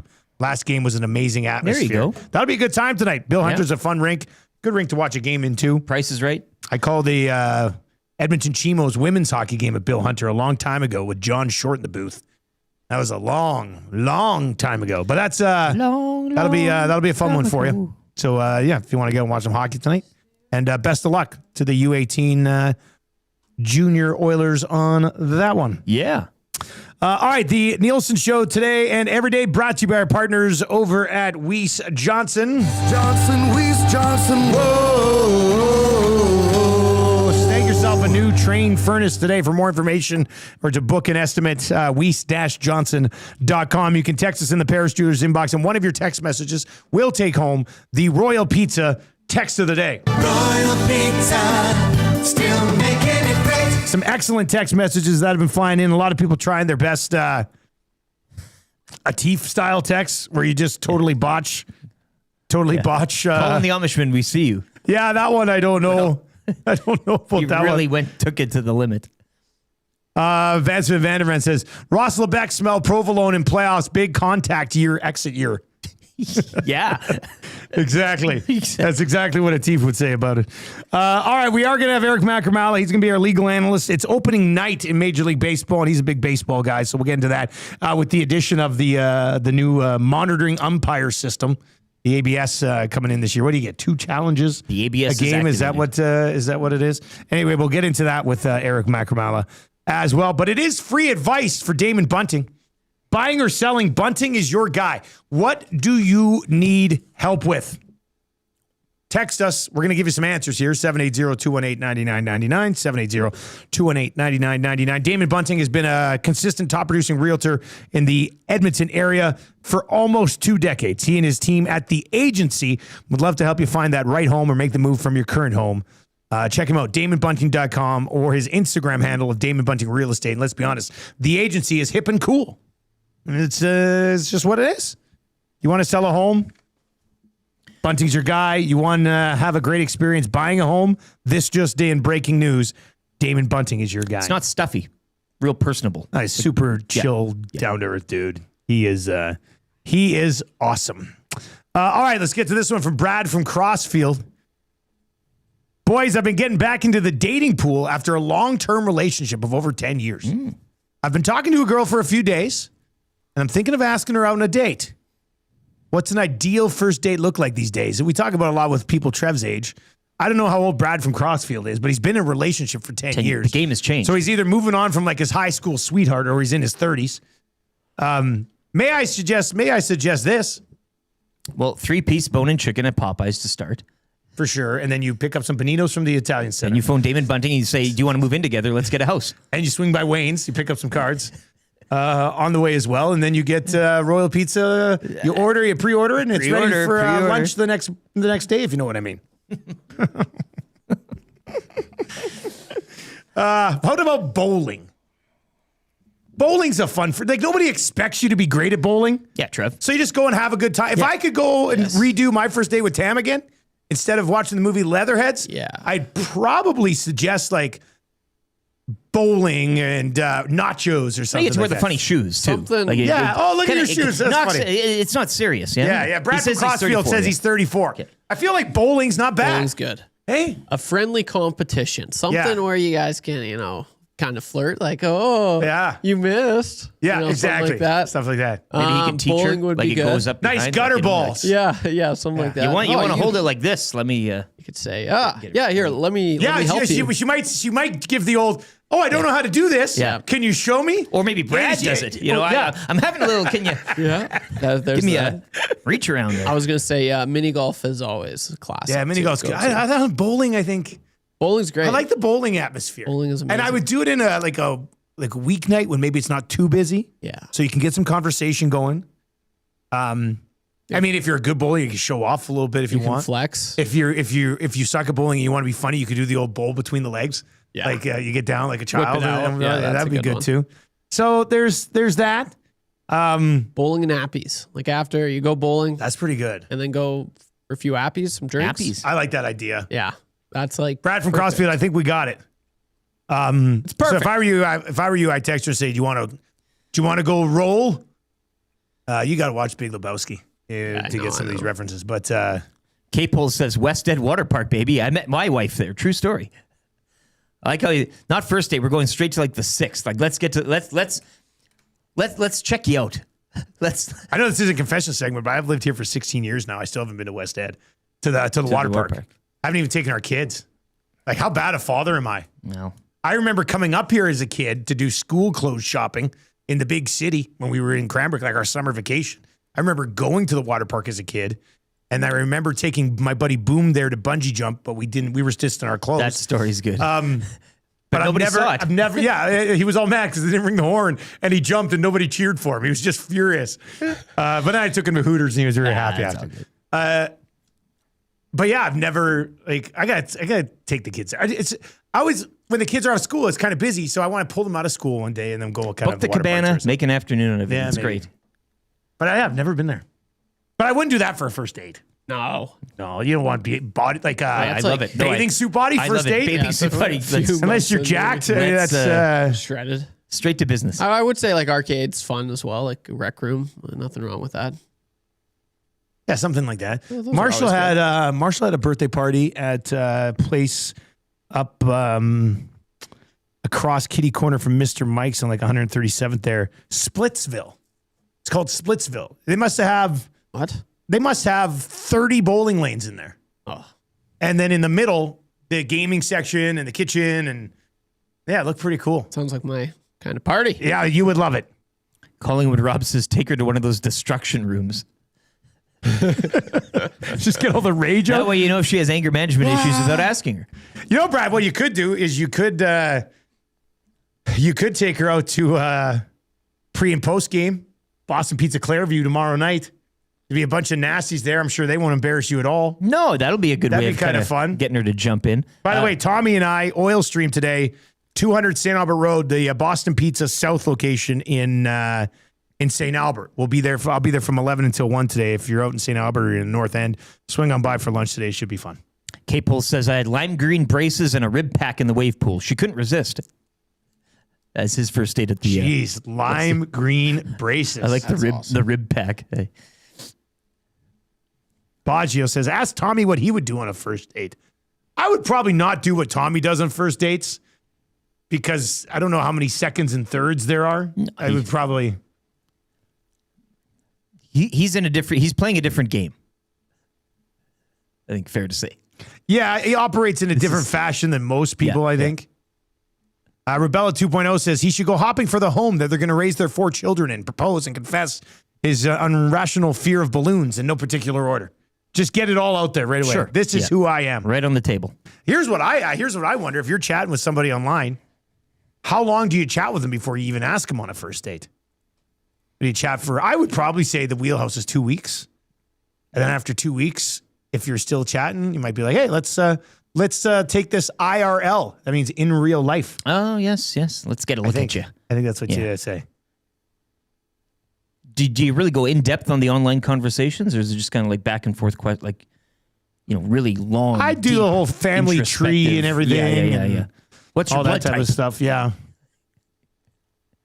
Are you an organ donor? My father was a womanizer. He would drink.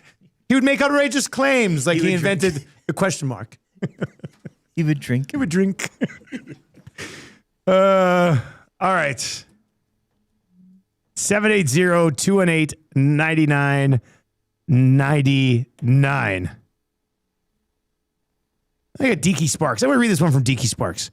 He says, guys, I need some advice. I'm a widowed dad of a young boy in my mid-30s whose family all lives out east. I'm unhappy with my current relationship, but I don't think as a tradesman I'd be able to raise him here alone. But moving home at my age with my financial situation would be embarrassing. Parents are excited, though, and it seems like my only option. EST would be on from 9 a.m. to 9 p.m. Hey, man, I'll say this. You got to do what you got to do to raise your kid as best as you possibly can. And if that means moving home to get some help with them, then that means moving home to get some help with them. I think that's your kid's got to come first. Simple as that. Solid advice. That's why Marshall right now is starting up he bought one of his buddies at school has a 3D printer and is selling these things called a rocktopus. And it's the rock's head, but with 8 little wiggly legs on it. Okay. So Marshall comes home the other day and goes, "Hey, Daddy, check out, I got a rocktopus from Liam or something." I said, "Okay." He goes, "I paid $4 for it."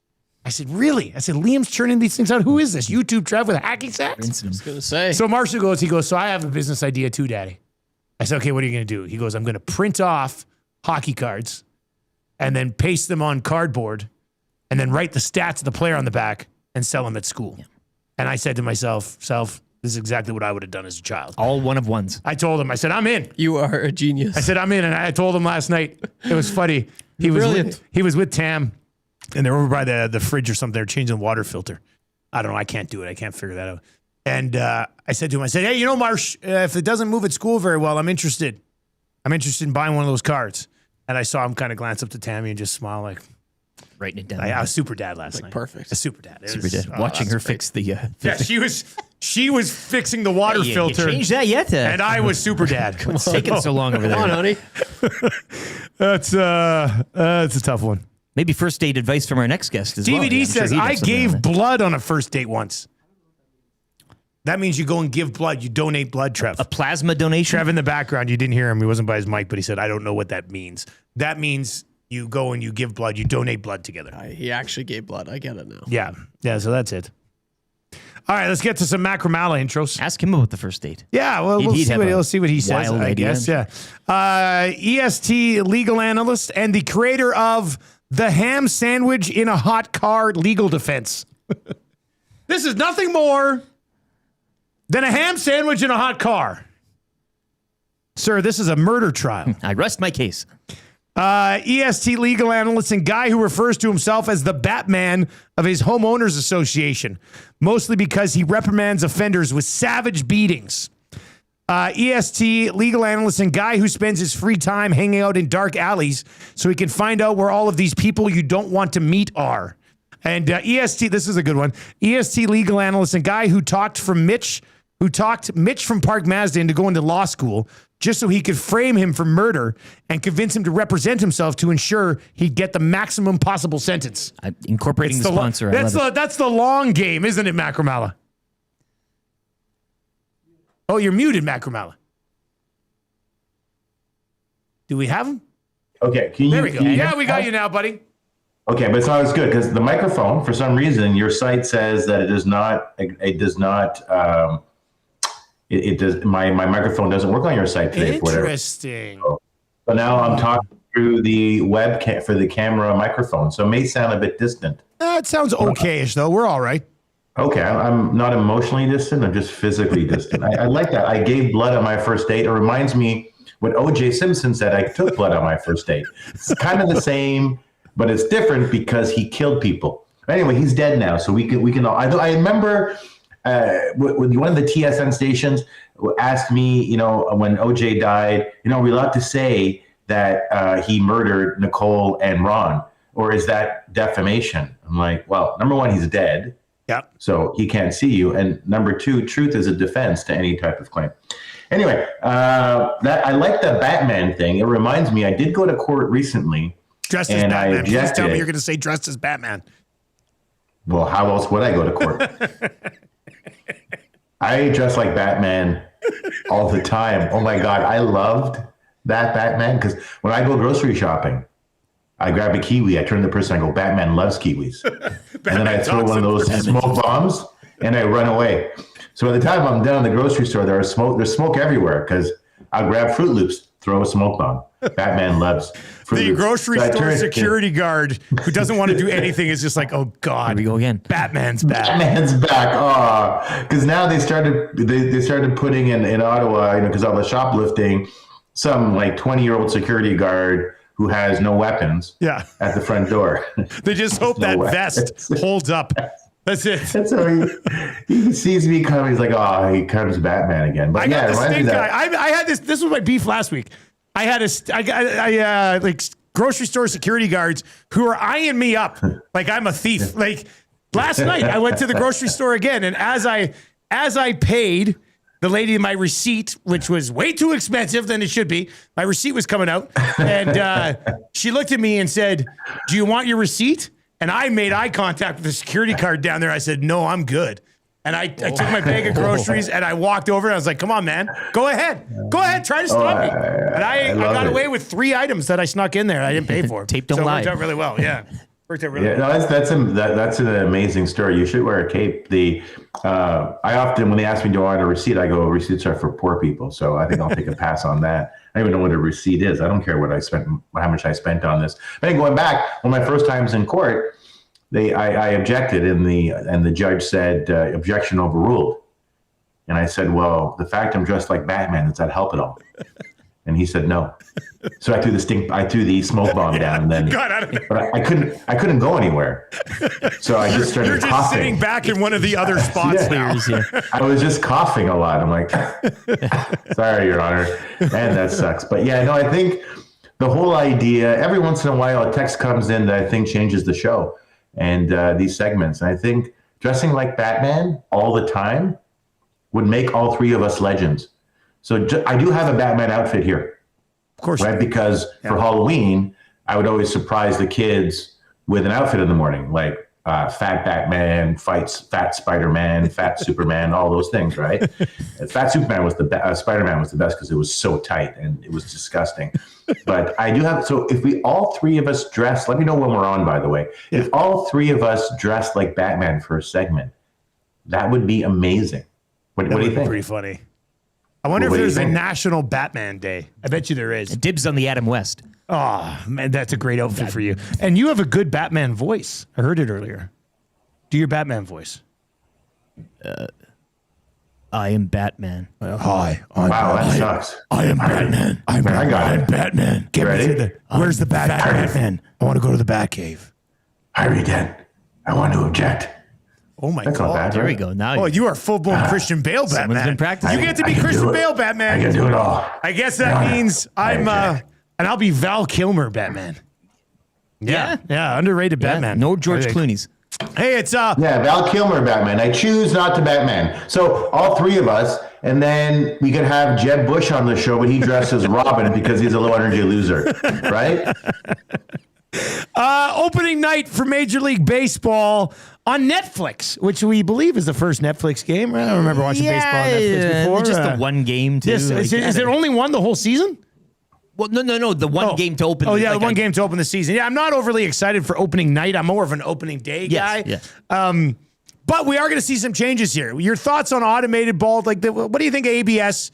How's it going to change things for baseball? Is this going to end up being a great thing for baseball? Is it going to be a man thing for baseball? How does it impact it? Well, first thing about Netflix, I don't know why I know this because this isn't my job, but Netflix, they get the rights to events. They prefer events. So they have the home run derby. They have some the opening night for the Yankees. That's what they focus on are singular events that draw eyeballs. And sports is still a massive draw. So baseball is now on NBC, have it on Netflix, on ESPN. As far as ABS, I was calling for that on my show, going back 5 years ago. Yeah, along with along with the pitch clock.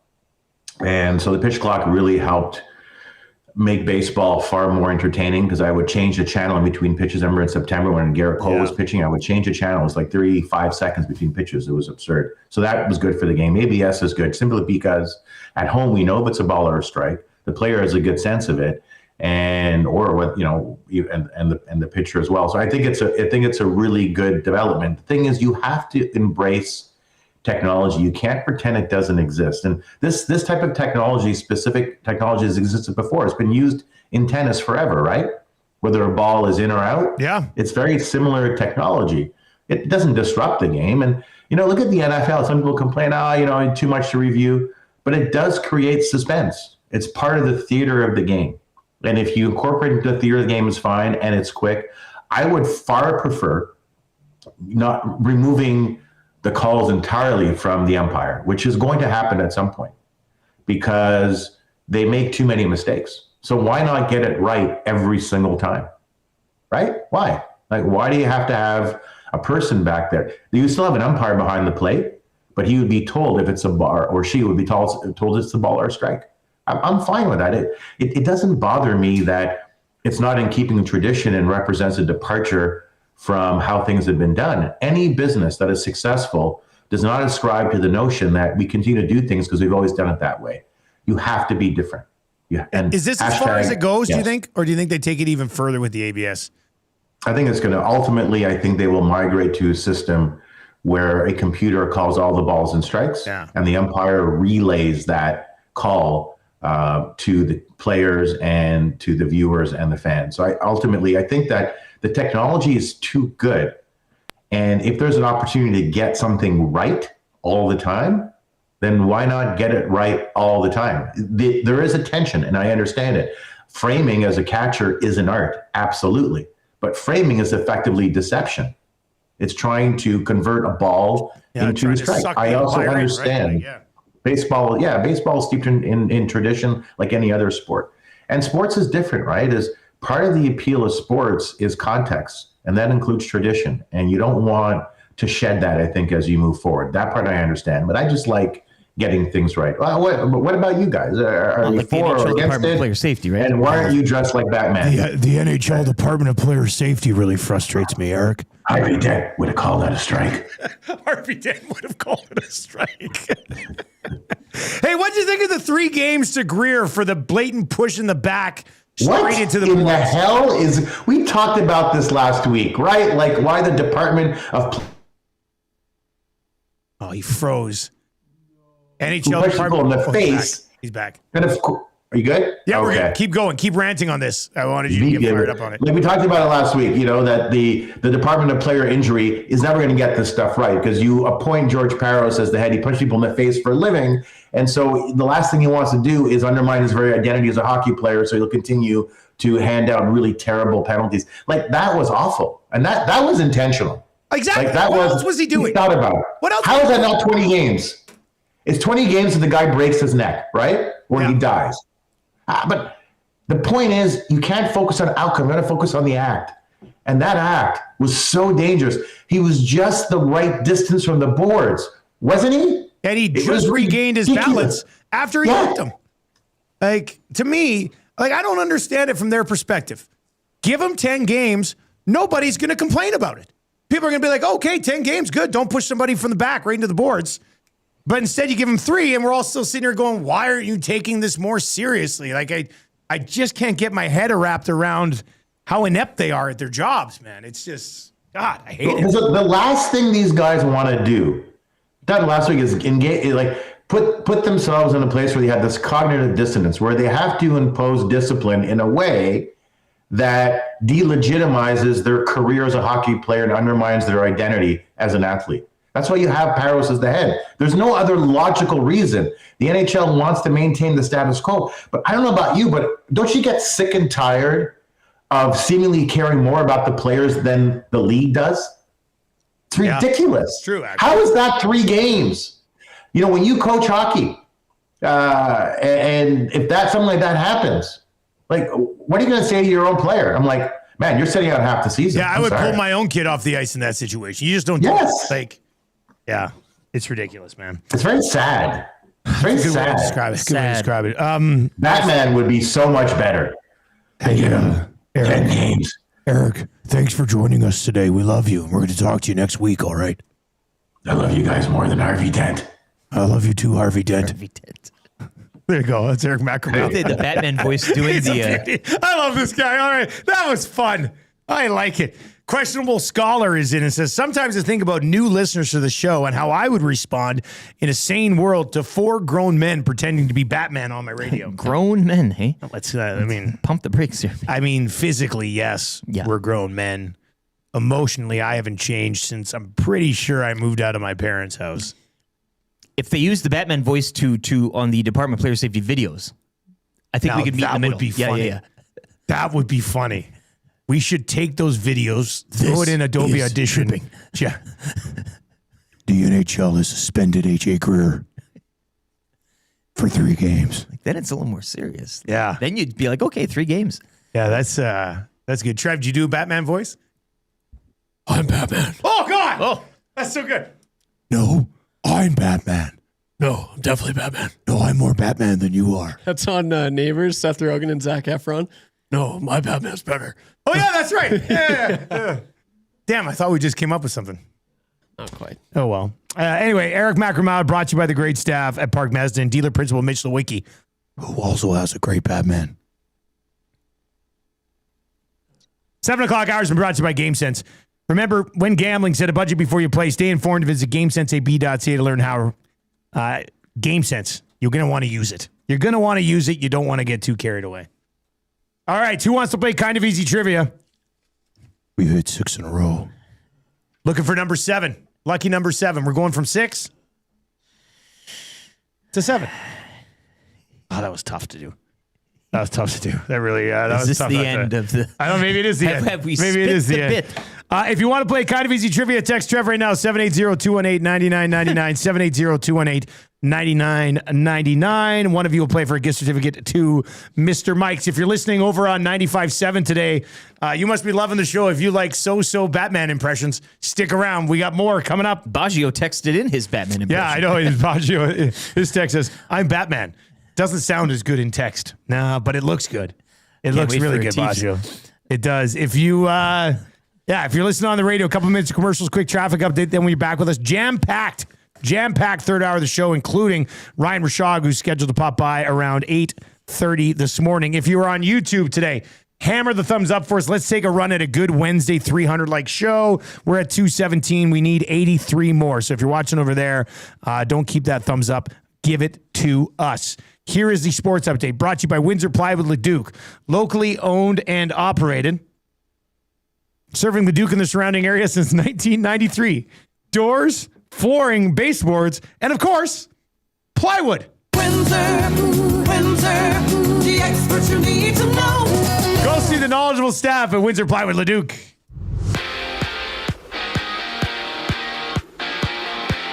Oilers back in the win column last night, defeating the Mammoth 5-2. Connor McDavid and Jack Roslovic each with a pair of goals in the win. The Oilers back on the ice tomorrow night in Vegas. Golden Knights last night falling 4-1 to the Jets. Vegas a point back of the Oilers for second. Ducks with a 5-3 victory over the Canucks. They are 5 points up on the Oilers for first with a game in hand. Kings, they get another point as they fall in a shootout 3-2 to the Flames. The Kings are now 4 back of Vegas for third, holding a game in hand. Florida over Seattle 5-4 in a shootout, and the Preds remain red hot. They've won 5 straight following a 6-3 victory over Nashville. Elsewhere last night, the Sens move into a wild card spot with a 3-2 victory over Detroit. Jersey over Dallas 6-4. St. Louis shutting up the Caps 3-0. Colorado 6, Pittsburgh 2. Tampa doubling up Minnesota 6-3. Columbus moving into second in the Metropolitan with a 3-2 victory over the Flyers. Islanders lose a tough one at home 4-3 to the Blackhawks. Montreal over Carolina 5-2. And the Leafs doubling up the Bruins 4-2. 2 games in the NHL tonight. Bruins in Buffalo, Leafs at home to the Rangers. Over to the NBA where the Nuggets got past the Suns 125-123. Nikola Jokic 23 points, 17 boards, and 17 assists. Raptors back on the court tonight. Their road trip continues in LA against the Clippers. Looking to build off Monday's win in Utah. It's one of 12 games in the association. Yankees and Giants get Major League Baseball's regular season underway tonight from San Francisco. First pitch 6:05. Jays will open the season Friday at home to the Athletics. And the TGL final last night saw LA Golf Club defeating Jupiter Lynx 9-2 to capture the SoFi Cup. Sports Update brought to you by Windsor Plywood Leduc, locally owned and operated, serving Leduc and the surrounding area since 1993. Doors, flooring, baseboards, and of course plywood. Go see the knowledgeable staff at Windsor Plywood Leduc.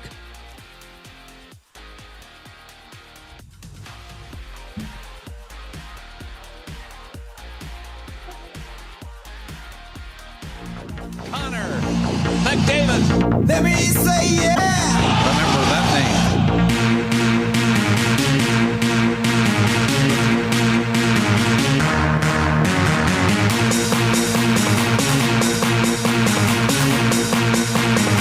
Let me say yeah.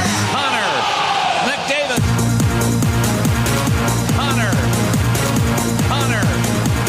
McDavid. McDavid. McDavid. Remember that name. Here he is. Connor McDavid.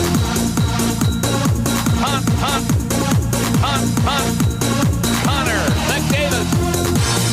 Smart move. Here he is. Beautiful. Remember that name. No. Connor has no limit. No. Connor has no limit. Connor McDavid. Remember that name. No limits when it comes to this guy. He's simply too fast. Think he can just fly. No limits, so why do you try? He'll score on his own, or he'll give it to dry.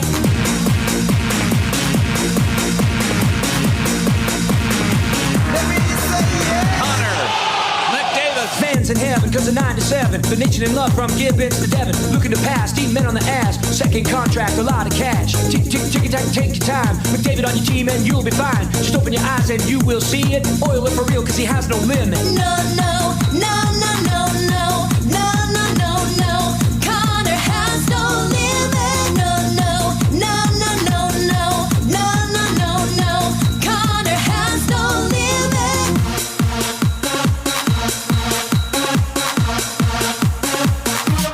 Remember that name. What a wonderful phrase. Hakuna McDavid. Ain't no passing craze. You have no worries because of the way that he plays. Yeah, say it, kid.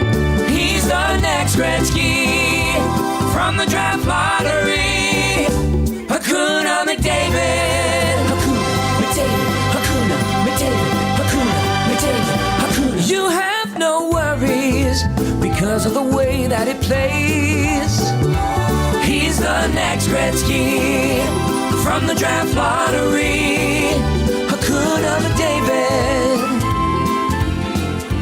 For the kids at 8:11 on the Nielson Show. Thank you very much for being here today.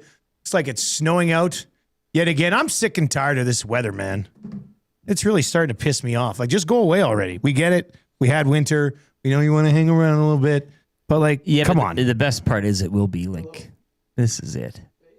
Yeah, but I've said that twice already. Yeah, but this is it though. Like but look at what's ahead. I'm looking at what's ahead. It's a bunch of minuses. When this happens in like November, you're like, ugh. Yeah, okay, fair enough. You're in for the slog here. But you know what? Like, we're looking at like minuses in early April. I would rather look at white, clean snow than the dirt and the gravel and the garbage and the But we're just delaying that by having more of this. No. But I mean, I'm just saying, like spring, you're either going to get rain or this. Now, rain would obviously all take rain. I get that. But I'd rather in my rankings of power to what I'd see right now would be rain, snow's number 2, and 3 would be nothing.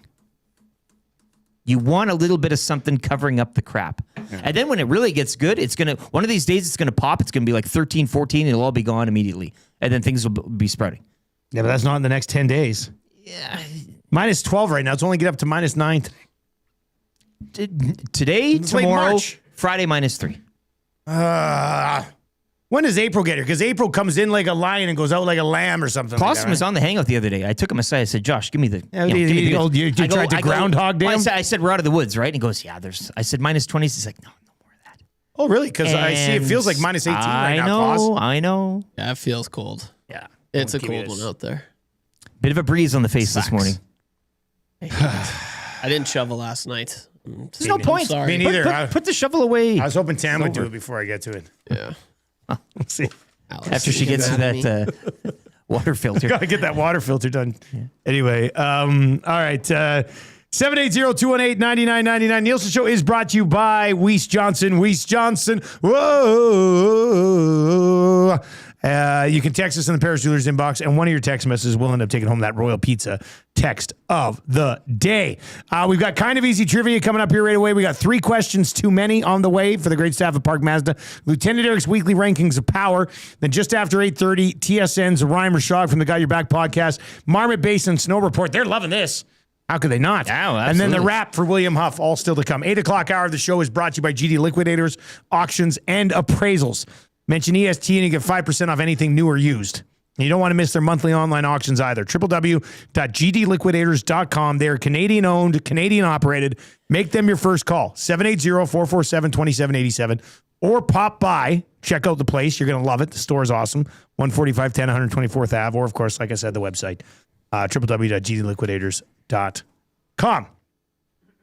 All right, gift certificate up for grabs to Mr. Mike's with Kind of Easy Trivia. We've hit 6 in a row. Mr. Mike's Feast Mode is now activated. Feast Mode has been activated for just $39.99. You'll choose between the Emperor's Caesar salad or the rustic onion soup. Plus, then for your main, it's a 6-ounce sirloin with lobster butter or the grilled chicken surf combo. Feast Mode activated, Mr. Mike's. Colton texts in and says, I was golfing on April 18th last year. I don't see that happening this year. Oh, yeah, I think you could still be golfing on April 18th. That's 3 weeks away. Things can change. They will. You circle that date. All right, Trev, who's playing today, buddy? This is Matt. Matt Man. Matt Man. Matt, I am the Matt Man. I'm Batman, and this is Matt Man. Let's go. Let's go to Matt. Good morning, Matt Man. Are you ready? Good morning. Oh, good morning. Do your friends call you Matt Man? No. I should try and get that going, though. Yes, you should. All right, are you ready to play Kind of Easy Trivia? I am ready. All right, here we go. Trouble started the ticker out to read the first question. Good luck, man. Did the Edmonton Oilers win last night? They did. What position does Mikhail Sergachev play? No idea. Left wing. Which league's regular season begins tonight? MLB? Which team has won the last 2 World Series? The Dodgers. Which team lost in the World Series last year? That would have been the Blue Jays. Boom. Got it. There we go. And he got it! Nice work, Matt. That is why I did it! Another 5! Are you kidding me? That's right! Who do you think you are? I am! Get it right! You can't have a newcomer come in and steal the show.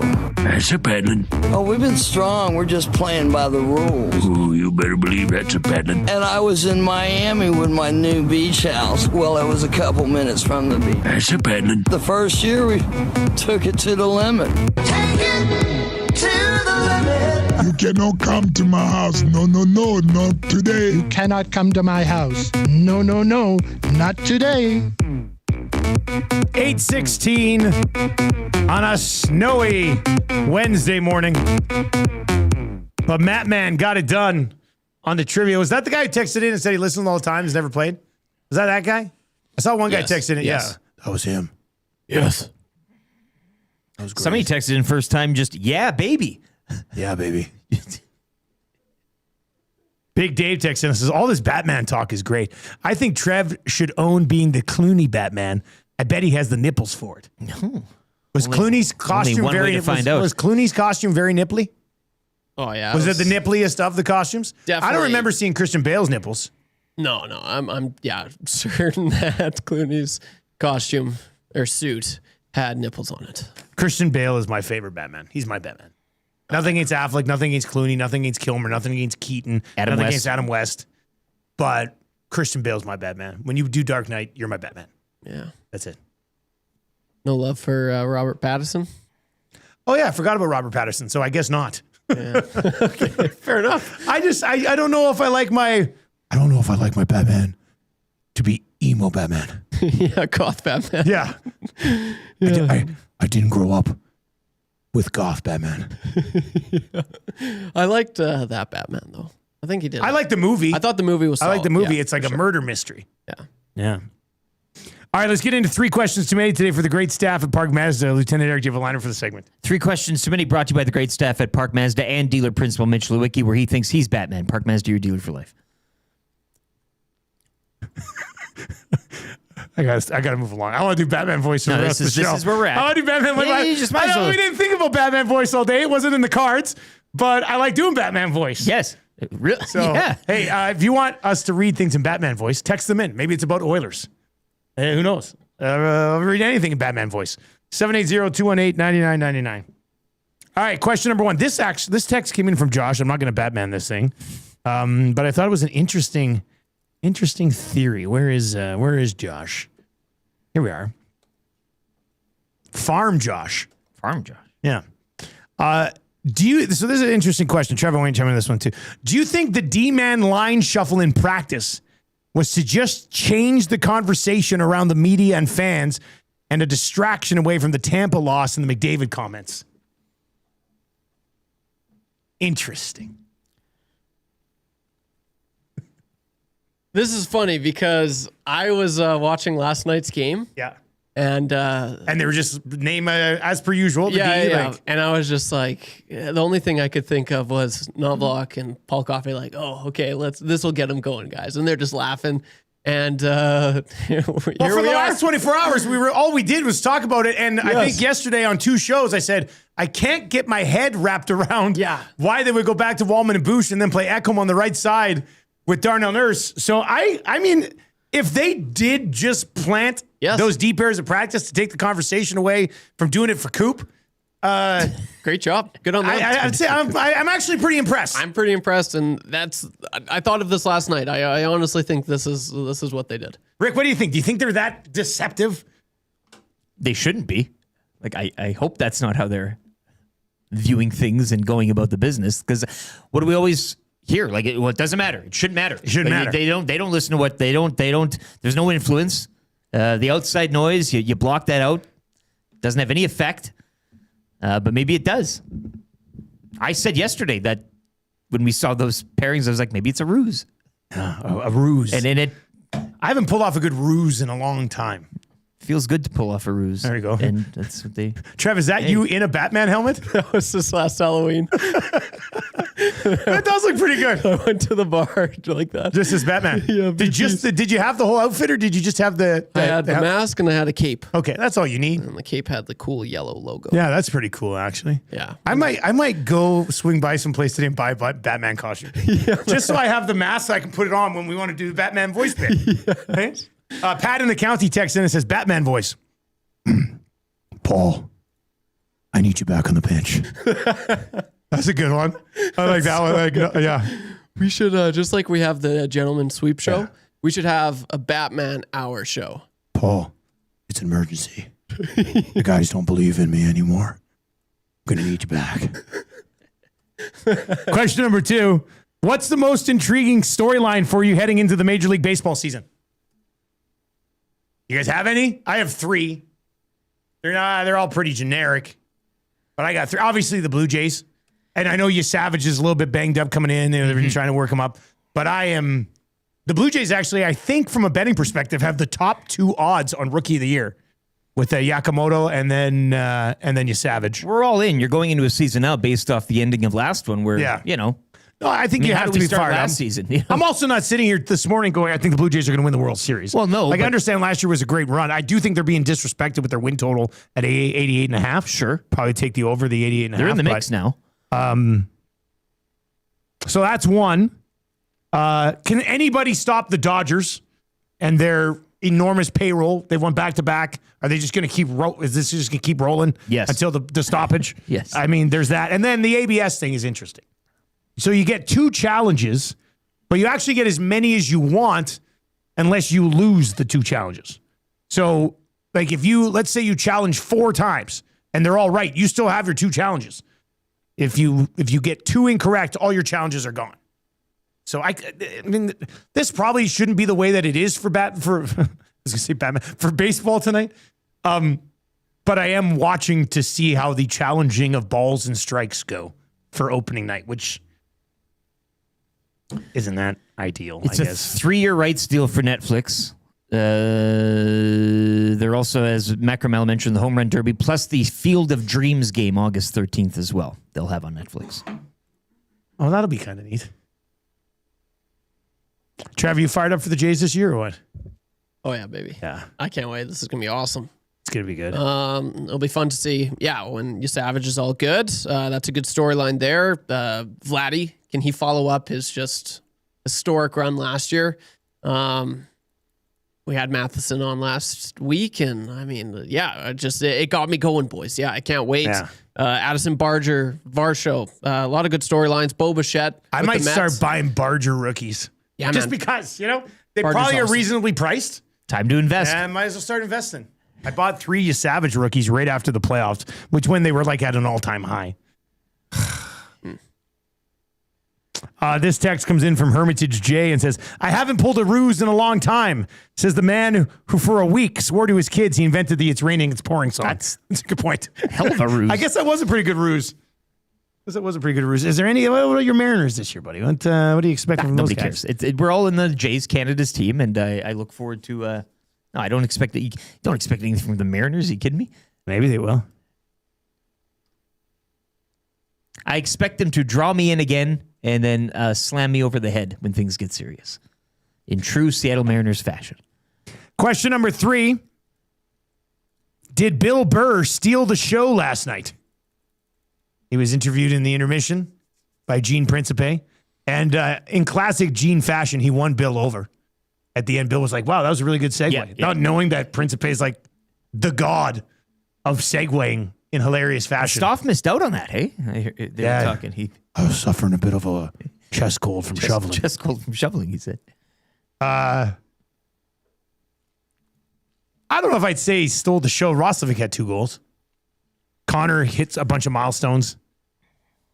I've never watched any Bill Burr stand-up. I get some clips in the old algorithm sometimes. Yeah. But, never sat down and... He was in Mandalorian. I liked his work in The Mandalorian. So there's that, I guess. I'll say this. The first intermission was better than the second intermission when they go to feature about the organization in general. Yeah. I'd like to crank things up a bit, but whatever. All right. Let's get to Lieutenant Eric's weekly rankings of power. We got Ryan Rishaug coming up in about 7 or 8 minutes. We got your Marmot Basin snow report still to come as well. But LTE, kind of go all over the map here. What are you ranking today, buddy? Well, I'm going to go over the top 10 ways that YouTube Trev will get to be Spider-Man based off his confession yesterday that he wants to be Spider-Man. Now, you said you wanted to be Spider-Man on the stage. Yeah, Peter, right? Like, I wanted to be the actor, but I mean... But you'd also like to in a maybe multiverse. Do you think if you were Spider-Man, you could climb our building? Of course. Oh, weird, but Alex and Old couldn't do it. No, he That's couldn't. interesting. I would destroy Alex and Old and anything. I think you're full of garbage, Trev. All right, let's do it. Number 10. He goes to the writers and producers and tells them he can do the splits. And then they say, do it. And you go, ooh, I can't right now. Just give me a week. Well, give you a week. We gave you months. With Tom Holland, he did a backflip, and that's what impressed them. You know so much about Spider-Man auditions. Not really. Number 9. He goes to the writers and producers and tells them that he once dressed as a Dalmatian for figure skating. Oh, here we go. Number 8. He goes to the writers and producers and tells them he likes to take baths. I do like to take baths. I know. Everybody That's why knows it's you full like of to the take list, baths. though. Yeah. Stick with me. Number 7. Where's this going? He goes to the writers and producers and tells them his grandma makes hacky sacks. Yes. Number 6. He goes to the writers and producers and tells them he likes sitting in hot tubs with Jason Milne. Hot tub peekaboo. It's going down. Hot tub peekaboo. Hot tub peekaboo. Still waiting for the music video. Yeah. That was number 5? 6. Oh, 6. Okay, number 5. He goes to the writers and producers and tells them he likes fishing. Oh, love fishing. Number 4. He goes to the writers and producers and tells them he likes to climb. Love Now climbing. we're getting into the... Okay, yeah, now that's like, oh, interesting. Because we need a guy who can climb. They pause and they write it down. Yeah. All right. Now you have my attention. Stick with me here. Number 3. He goes to the writers and producers and tells them he doesn't have any tattoos. That's probably big I for don't think- Spider. yeah, Spider-Man doesn't have any tats. tats. Spider-Man doesn't have tats. Right, But that does he is- have a desire Box check. for a tattoo? I think he does. All right, number 2. He goes to the writers and producers and tells them he hasn't watched The Big Lebowski yet, but is planning on it. Yes. I don't know if that helps or hurts you. Planning on it. Planning on it, though, they'll probably like that. Right? All right, and number 1. Number 1 in the top 10 ways the YouTube Trev will get to be Spider-Man. He goes to the writers and producers and tells them he can also be Batman if they want to cut down on costs. I like it. Yes, that's good. It's a 2-for-1 deal. Yeah, it's a 2-for-1. Say I'm Spider-Man, but in your Batman voice. I'm Spider-Man. Whoa! Yeah. Oh, I'd hire you for sure, buddy. Not so bad. That's awesome. Yeah, good for you. I like that. There you go. That's Lieutenant Eric's weekly rankings of power. 780-218-9999. 780-218-9999. I was waiting for he goes to producers and writers and tells them he opens up bananas from the other end. We keep going. Trev, you're the best. We're 46 likes away from changing 300. So if you're watching over on YouTube today, hammer the thumbs up for us. Let's blow through that 300 mark. You should be excited. The Edmonton Oilers played a professional road game last night. It was a professional win. That's a very professional win. Business. Ryan Rishaug from TSN, the Guy Your Back podcast, is on the way. If you're listening on 95.7 Cruise FM this morning, couple minutes commercials, quick traffic update for you. If you are online with us today, we got a sports update brought to you by Bids for Kids. It's Edmonton Sports Talk, Bids for Kids, presented by GS Construction in support of kids sport. Join myself, Mark Connolly. I believe Gene Principe is going to be there. Probably Reed Wilkins in the mix, and we're working on a few others as well. It's Tuesday, April 14th from 5:30 to 9. Live hot stove, delicious buffet, nice little mingling, silent auction, and more.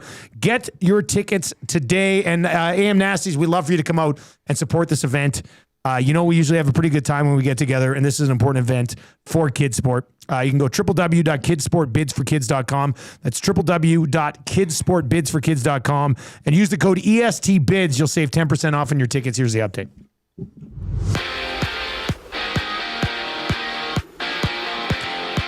Oilers back in the win column with a 5-2 victory over the Mammoth. Connor McDavid and Jack Roslovic each with a pair of goals. McDavid also recording his 400th career goal in the win. Tristan Jarry stopping 16 of 18 shots faced.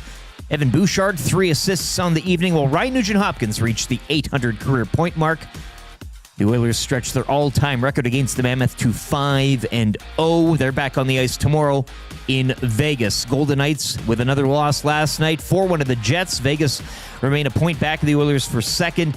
Anaheim 5-3 over Vancouver. The Ducks 5 points up on the Oilers for first with the game in hand.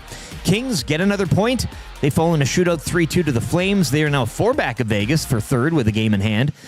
Florida dumping Seattle 5-4 in a shootout, and the Preds have won 5 straight. They double up the Sharks 6-3. A pair of games in the NHL tonight.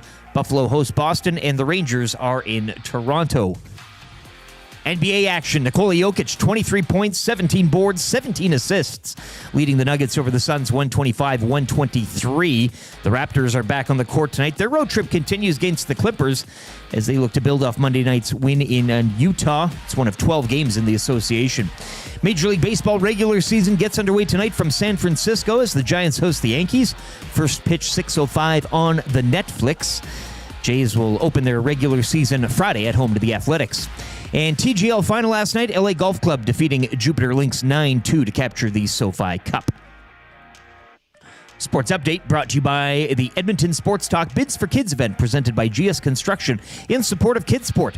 Join Gene Principe, Mark Conley, Dustin Nielsen, among others, Tuesday, April 14th, 5:30 to 9 for a live hot stove, delicious buffet, silent auction, and more. You can get your tickets today at www.kidsportbidsforkids.com.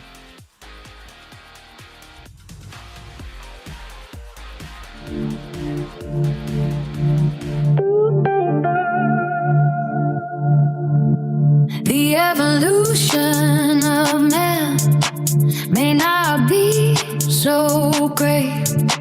YouTube trend has revealed he eats bananas like a maid. Just pinch the bottom. It's a banana for you. Just pinch the bottom. It's what gorillas do. It's what gorillas do. You should do it too. It's what gorillas do. Then they'll be just like you. It's what gorillas do. It's what gorillas do. It's what gorillas do. It's what gorillas do. Pinch the bottom.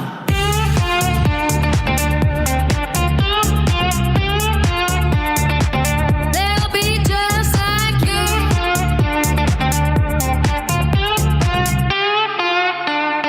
Do do do do do do.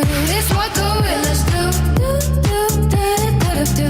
It's what gorillas do. Do do do do do. It's what gorillas do.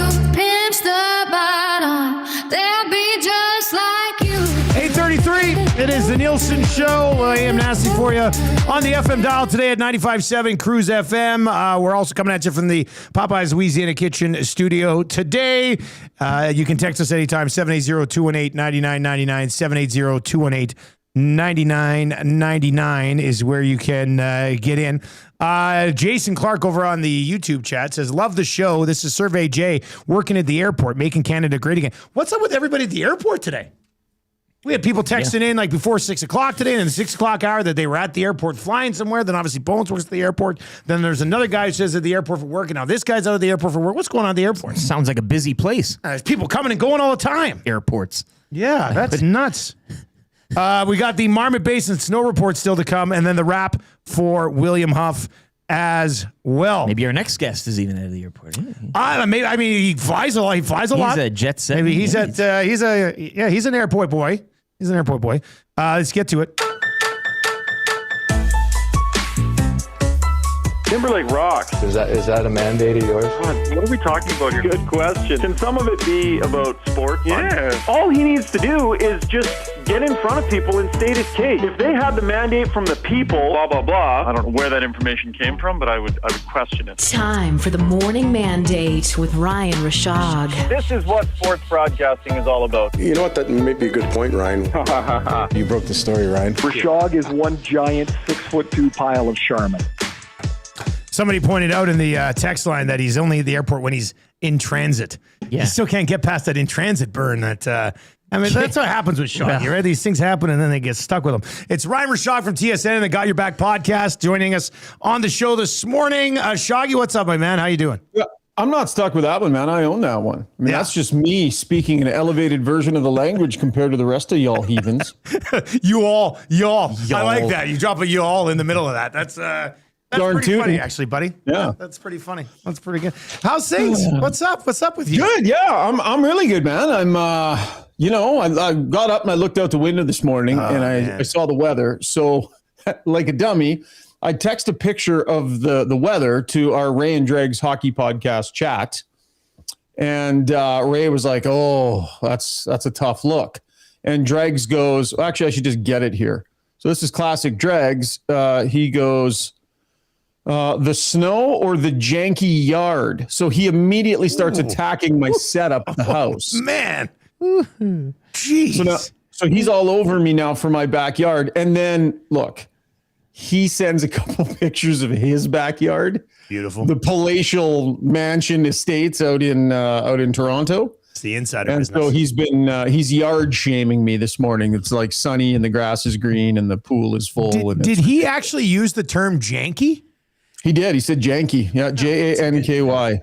Is that like an Ontario thing? I don't hear janky very often. Well, what's so janky about your yard? Yeah, like, what's wrong with you? I thought you had a lot of cool thing, stuff in your yard, man. Like, well, I do, but I mean, it's winter and it doesn't look great, right? So a little fire pit action. Well, everything's covered up and it's covered in snow and some leaves out there, and then the deck is just kind of I don't know. Yeah, it does. It's not our best side, right? This is not the right time. You know, it's like that's why you tan before you go to Mexico. If you're going to present yourself to people, you want to be looking good. A winter shot of your backyard is not the beauty shot to impress friends with. I knew I forgot something. I didn't tan before I went to Mexico. It was easy to find me. It was easy to find me in Mexico for sure. Shaggy, I want to give you a compliment because I know you were talking the other day about like your hairline and stuff. I was watching one of your Sports Center hits the other day, and I thought your hair looked terrific, buddy. Yeah. If I were you, I'd still have a lot of confidence in what's going on there. Agreed. Because it was the one with, was it Sarah Davies? Who was it? Anyway, I thought I was just like, oh yeah, this looks totally good. So, I was my hairstyle this morning is inspired by one Louis DeBrusque. Okay. So I was chatting with Louis the other day. So it looks good today too, yeah. I was chatting with Louis at the rink the other day, and as I can't remember what he was talking about, my eyes just sort of drifted up to his hairline, and I'm like, man, this guy always has good hair. Like, he has such good hair all the time. And then I'm looking at him like, how much more hair does he have than me, really? Like, I started examining his hairline. You start running your fingers. No, I would have. If I didn't think I would have gotten gorilla slammed onto the ground. Yeah. But just give me a quick sec, Louis. So I was looking at it, and then I realized, you know what he does? Like, first of all, the answer to the question, lots more hair. He has lots more hair than I do, so that's the answer. But he's not afraid to, like, give it a little height. You know, like Louis goes up and over with it. Like, it looks good. I think part of my problem is I'm a little too flat all the time. You and pushed it just up kinda, today, you know, didn't you? I I'm could a tell. little It looked like pushed up today. So since you brought it up, I appreciate the compliment. I'm trying to have a little more hairstyle confidence. Yeah, that was good. Some days it works better than others. Oh, today it's working good. Like the Oilers last night, eh? Working good. What was the best thing about that victory last night for the Oilers, do you think? The best thing, nobody got impatient. Everybody stayed with it. Right. That is a game where, post game, you can say, we had a plan and we stuck with it. And I just think that they needed not to just get 2 points, but they needed to get 2 points in a way where they could say, that's a formula. And we're going to fold up that formula and put it in our pocket and just kind of say, that's the way we need to play to win some games. And I thought they were patient. McDavid was patient, right? With those line mates, there's going to be some more dumping and chasing. There's going to be a little less getting the puck in full stride and being able to blitz around out there, right? Those guys, Podkolzin's a little bit more meat and potatoes in the breakouts and stuff. And I thought McDavid stayed with it. So I just liked it. They were patient and stuck with it. And they were stifling. Stifling, man. We haven't used that term to describe janky, stifling. Yeah, this is a great segment. Real wordsmith. Yeah. It was a weird night for both goaltenders in terms of the goals allowed. But is it Ingram tomorrow night in Vegas, Ryan, or? Boy, did we have a little debate on the show last night. You? We got into it. Well, Which because side were you on? We started arguing 2 shows ago because we had an off night pod on Monday. So that was one of the questions we brought up. And Brownie and I just went toe to toe to toe. Like we were. So I made the point that, look, if Tristan Jarry goes in against Utah and has an excellent game where we're talking about it after man, he was excellent. Then I think you probably consider rewarding him for that. And you got to reward a guy when he has an excellent performance. If he goes in there and just does his job and is solid and they get the win, I'm giving the big game to Ingram. So that's what I said the day before. Evaluating Jarry last night, he was solid. Really good. Really nice save late in the game there with the pad. I think he could have handled the puck a little better on the bounce off the end boards. And the end boards one wasn't great. But, yeah. But guys are left alone in front too, so I'm not going to hang that one on him. I think it was a really positive, solid step for him, but I think it's got to be baby steps. I mean, this guy's rehabbing his game from the ashes. So I don't think just because he shows a flicker of a heartbeat that you throw him in there in an important game when the other guy has been able to keep a higher level for longer. So I reward the other guy. So for me, it's Ingram. Yeah. What say you, gents? We're on. I mean, I've been Ingram. I'm Ingram. Yeah, we're Ingram. We're not gonna butt heads with you. And on we said this yesterday one. too much like if he had a 400 save shutout. Yeah, we were talking about it pre-game yesterday that if he was brilliant, then you make a case, man. Okay, maybe he gets hot. Let's run with him again. But I think it was a solid step in the right direction last night. But there's a massive 2 points on the line on Thursday. And you put your best goaltender in net for that game. Your best goaltender is Connor Ingram. So, especially if the team can play the way they did last night, Connor Ingram's going to look really good. Sure. You're on a team that plays defense like that. And I want to come back to what you said, Shaggy, about the patience. Everybody was patient last night. How much of that has to start and come from the coach and being patient and letting these guys like leave the lines together, keep pushing it? Is part of that, when you brought up, was part of that on the coaching, or was it you're just talking about the players in general staying patient with the game plan? Well, I think when the players execute the game plan, it's easy for the coach to stay patient. And they haven't for the last couple of games. So we saw, I believe, for a fourth straight game, new lines. And coming in, I was kind of like, oh boy, more new lines, right? Like, I wonder what the players are thinking. I wonder what this is going to look like. But when the players come out and stick with it, so, low risk, right? They're not making super high risk plays. They're waiting for it. They're not afraid to dump it in. I thought they were really physical and wore Utah down. There were some great hits early in that game.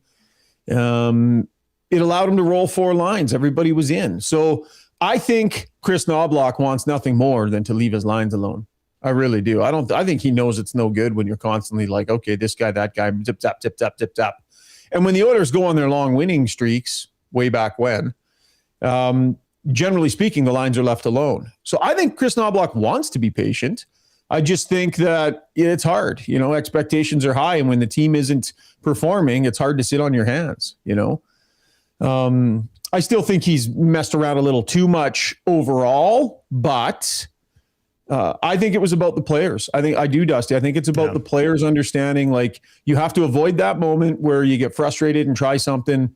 Like, there was one point last night, and Jack actually pointed out on the broadcast. I thought it was good of him, but I sort of picked it out too. I can't remember who it was. Somebody was breaking up the middle of the ice, and there was a player cutting through the middle of the ice looking for a pass. But there was one guy in between them. The guys behind him were changing, and he looked and surveyed the situation and just dumped it in. Smart play. Yeah.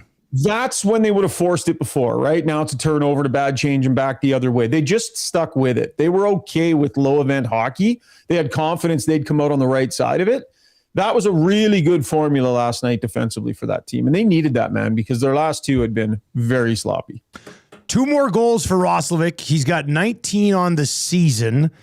We were talking about, a lot of people were texting in today and being like, what's the contract look like if he's going to stick around? I'm not sure if you guys have had that conversation on Got Your Back yet. I mean, I really want to see how he looks in the playoffs before there's like a major long-term commitment there. But what have you thought of him so far, and how do you see him factoring in to the immediate / not so immediate future?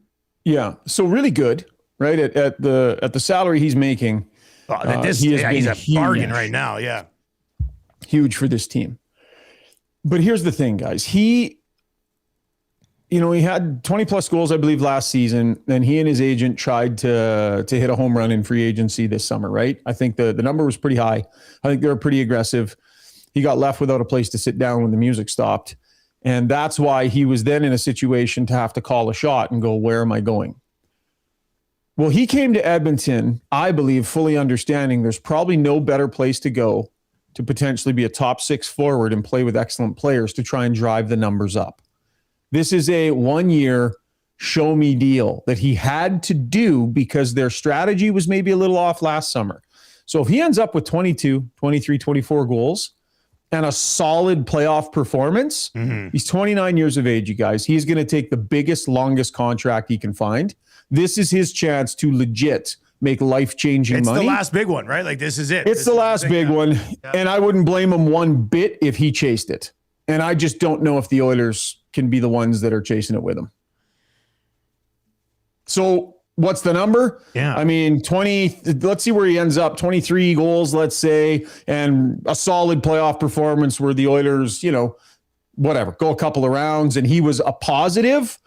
I mean, in the new era, we all know where the cap is going. I mean, I don't think it's not Trent Frederick money. Keep going. Yeah. He's up into the 5s, the 6s. You know what I'm saying? Like, I'm just kind of spitballing it right now, but I don't think it starts with a 3, a 4, and maybe a 5, maybe more. I think with the way that the cap's going up and how agents are going to approach it, they're going to be asking for something. And if all that happens, 5 for sure.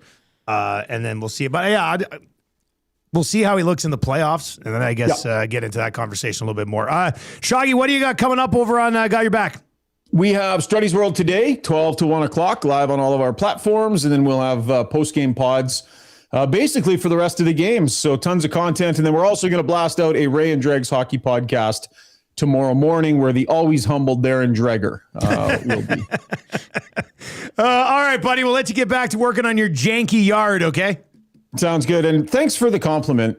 I appreciate that. Well, that's a nice way to start. You popped up on Sports Center. I looked up and I thought, I said to myself, Shoggy's hair looks just fine. We like to joke around, but this is in earnest. No, we're not. I mean, we're a couple big hair guys ourselves.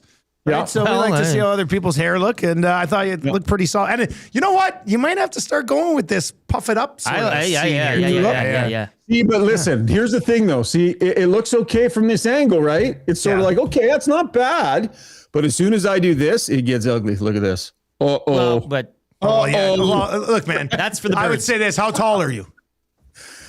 I give myself 6'2". Everybody laughs at me, but I'm going to give myself 6'2". So for people you're around, and a lot of people want to give themselves 6'2". Right? Anyway, for people you're around, not many of them are going to be able to see the top of your head. So if you just don't walk around going like this, I know. It's going to be fine. Keep your head up. Yeah. I did kind of bare my soul about it last time I was on with you guys. So I put myself out there, and you've cradled me in your arms, and you have complimented me and sent me off into the world feeling good today. There you go, man. All right. We'll talk to you next week, Shoggy.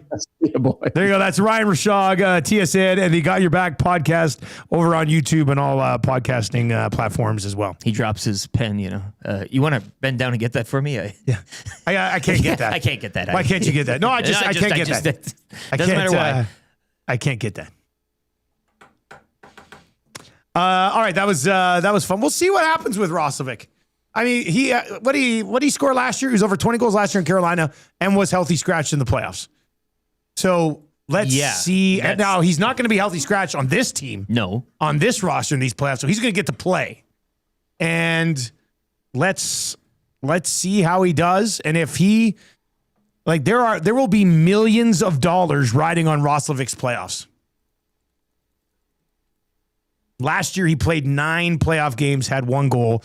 He's played 45 career playoff games, has 3 goals.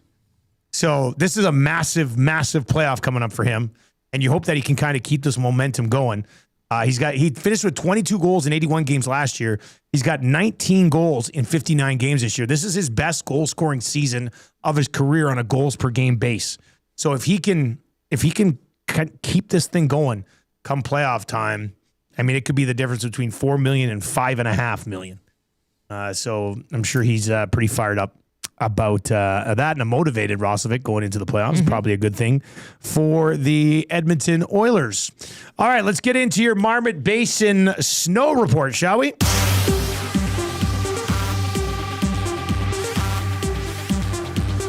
So stoked. Like, I don't even, winter's here. This is the first time we've been up. I'm stoked. You stoked? Just so stoked. Yes. I mean, it came down last night, a good 5 inches? Last night, I think so. Something like that, and a couple feet the day before. We've got a 5-foot base with 5 inches of freshie on top. 20 centimeters fell overnight. It's glorious out there. You want to ski? Go ski a Marmot. 38 centimeters in the past 6 days.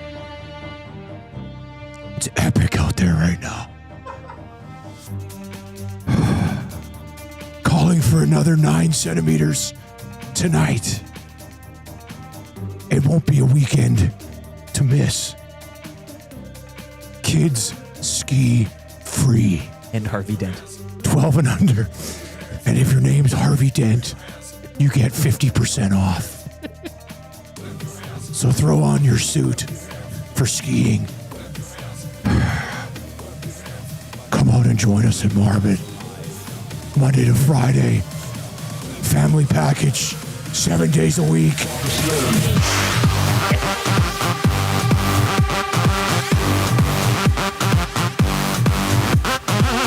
Marmot Basin Snow Report. I am Postman.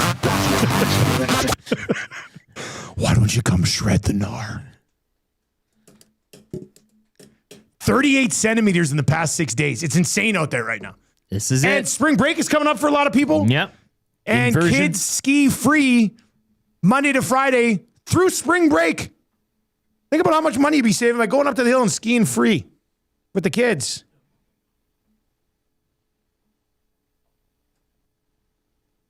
All right, let's get into the wrap for William Huff. If you want your place to look as good as ours, get it done at William Huff. WilliamHuff.com. They've been doing this since 1952. Bruce and his family, they're the best in the biz. And we love working with best in the biz because we like to believe that we are the best in the biz.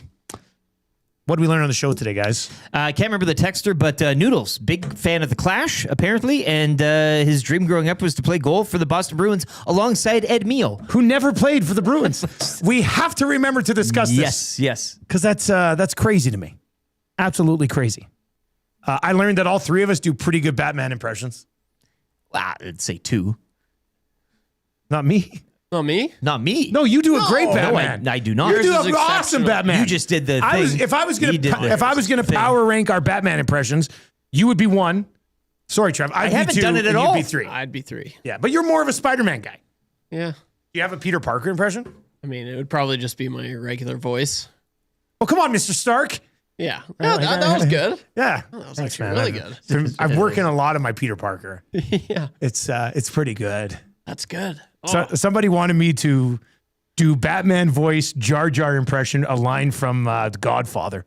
Yeah. I can't remember who that I sent that text in, because if I did, I'd probably try it. I'm just in that mode today. With a little goose gossage. Really good voice to say. Balsita, yeah? Oh, also calling Coop, right? Or Coop calling or whatever. That was a good idea as well. RBM says, hey guys, it's pretty cool that you guys are friends with Batman. Even cooler that he reads the snow report as well. Isn't that something? Yeah. Big, exactly. Big G says, could you imagine if somebody shows up at Marmot and says, I'm Harvey Dent, where's my 50% off? We did step in that a bit. Like, we're going to have to own that one. Look, if Harvey Dent shows up at Marmot with an identification, Edmonton Sports Talk will cover the other 50% of the slope fee or the lift ticket. I think they're called lift tickets. RJ says, man, I haven't hit the slopes in 5 years. That ski report gets me fired up every damn time. It should, yeah. Yeah, that was pretty fun. Hello, I'm Harvey Dent here for my 50%. Hello, I heard on 95.7 Cruise FM the other day that I can ski for 50%. Sorry, Mr. Dent. I'm Harvey Dent. Are you talking to me? No, my name is also Harvey Dent. Like there's a bunch, a dozen Harvey Dents roll up there this weekend. All right. Yeah, keep the text messages coming in. We got a sound of the day. Connor McDavid, 400th goal. I mean, you kind of got to go. You got to go back to the man, the myth, the legend, right? Connor McDavid. Let me say yeah. Remember that name.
in heaven, cause of 9 to 7. The nation in love from Gibbons to Devon. Looking to pass, eating men on the ass. Second contract, a lot of cash. Tick, tick, tick, tick, take your time. McDavid on your team and you'll be fine. Just open your eyes and you will see it. Oil it for real, cause he has no limit. No, no, no, no, no, no, no, no, no, no. Connor has no limit. No, no, no, no, no, no, no, no, no, no.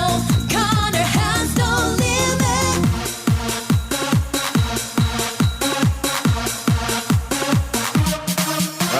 Remember that name indeed. Connor McDavid hitting the 400-goal milestone last night. It was Casino Dealer Jay who was wanting the Godfather quote, but in Jar Jar in Batman voice. Yeah. So I'm going to try it, okay? And little Dickie V.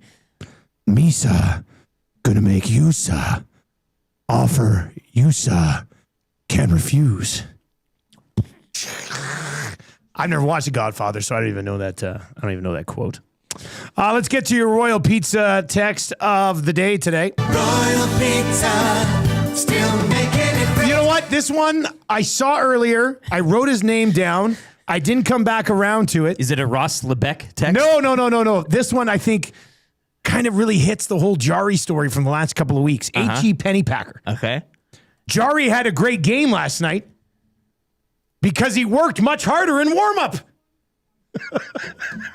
Like, that's a pretty good throwback to last week's Jari's not trying hard enough in warm-up. And like, shout out as well to Mr. Lid for the Hamblin. Yeah. He was around. He was around, yeah. He was around. Yeah, he was around it for sure. So Pennypacker. All right, H.E. Pennypacker, congratulations, man. You won a gift certificate to Royal Pizza. RoyalPizza.ca, or you can visit one of their 14 locations in the Edmonton area. Available now for a limited time only. The Spicy Vegetarian. All right, what are we watching tonight, boys? Well, we have a 3-gamer going on. I forgot to send it over. Okay, so I'm we got sending NHL. it right now. What was Trev's? It was Sabres money line. Sabres money line. You Lakers had money Lakers, line. And I had the run line. Yankees minus for 1.5 runs. Sorry, I didn't send it over. Send now. It should be up in about 5 minutes. Yankees. Yankees cover the spread. Yankees cover the spread. That's what we want to hear. So, yeah, there's lots going on then tonight there. Yeah. That's good. Trev, what are you going to be watching tonight, buddy? Leafs, Rangers? Law-abiding citizen? You should watch Law-abiding citizen. If I can watch the Sabres game, I'll be watching that one. Yeah. I would assume Sportsnet probably has it on. Yeah, there's only 2 games tonight, and that's by far. No, they'll probably have the Leafs game on, actually. Yeah, probably. Damn it. They should have the Sabres game on one of the other channels. It's only 2 games tonight. How's your national broadcaster not got both of them on? Oh, leave it to the Mind you, let them cook. Probably baseball on channel 2. So, all right, over on 95.7 FM, we've got Mr. Jones. Interesting track. Counting Crows. I have no story about it. I have a quick story about it. So I've been dating this girl for about 3 months. Yes. 4 months, maybe 4 months at the time. We were at Average Joe's in Lethbridge, and we were playing. It was Name That Tune. Okay. And I went up. I was in the final round against 4 other people. Mr. Jones comes on. My hand goes up immediately. I'm the fastest person to get it. They're like, okay, name that song.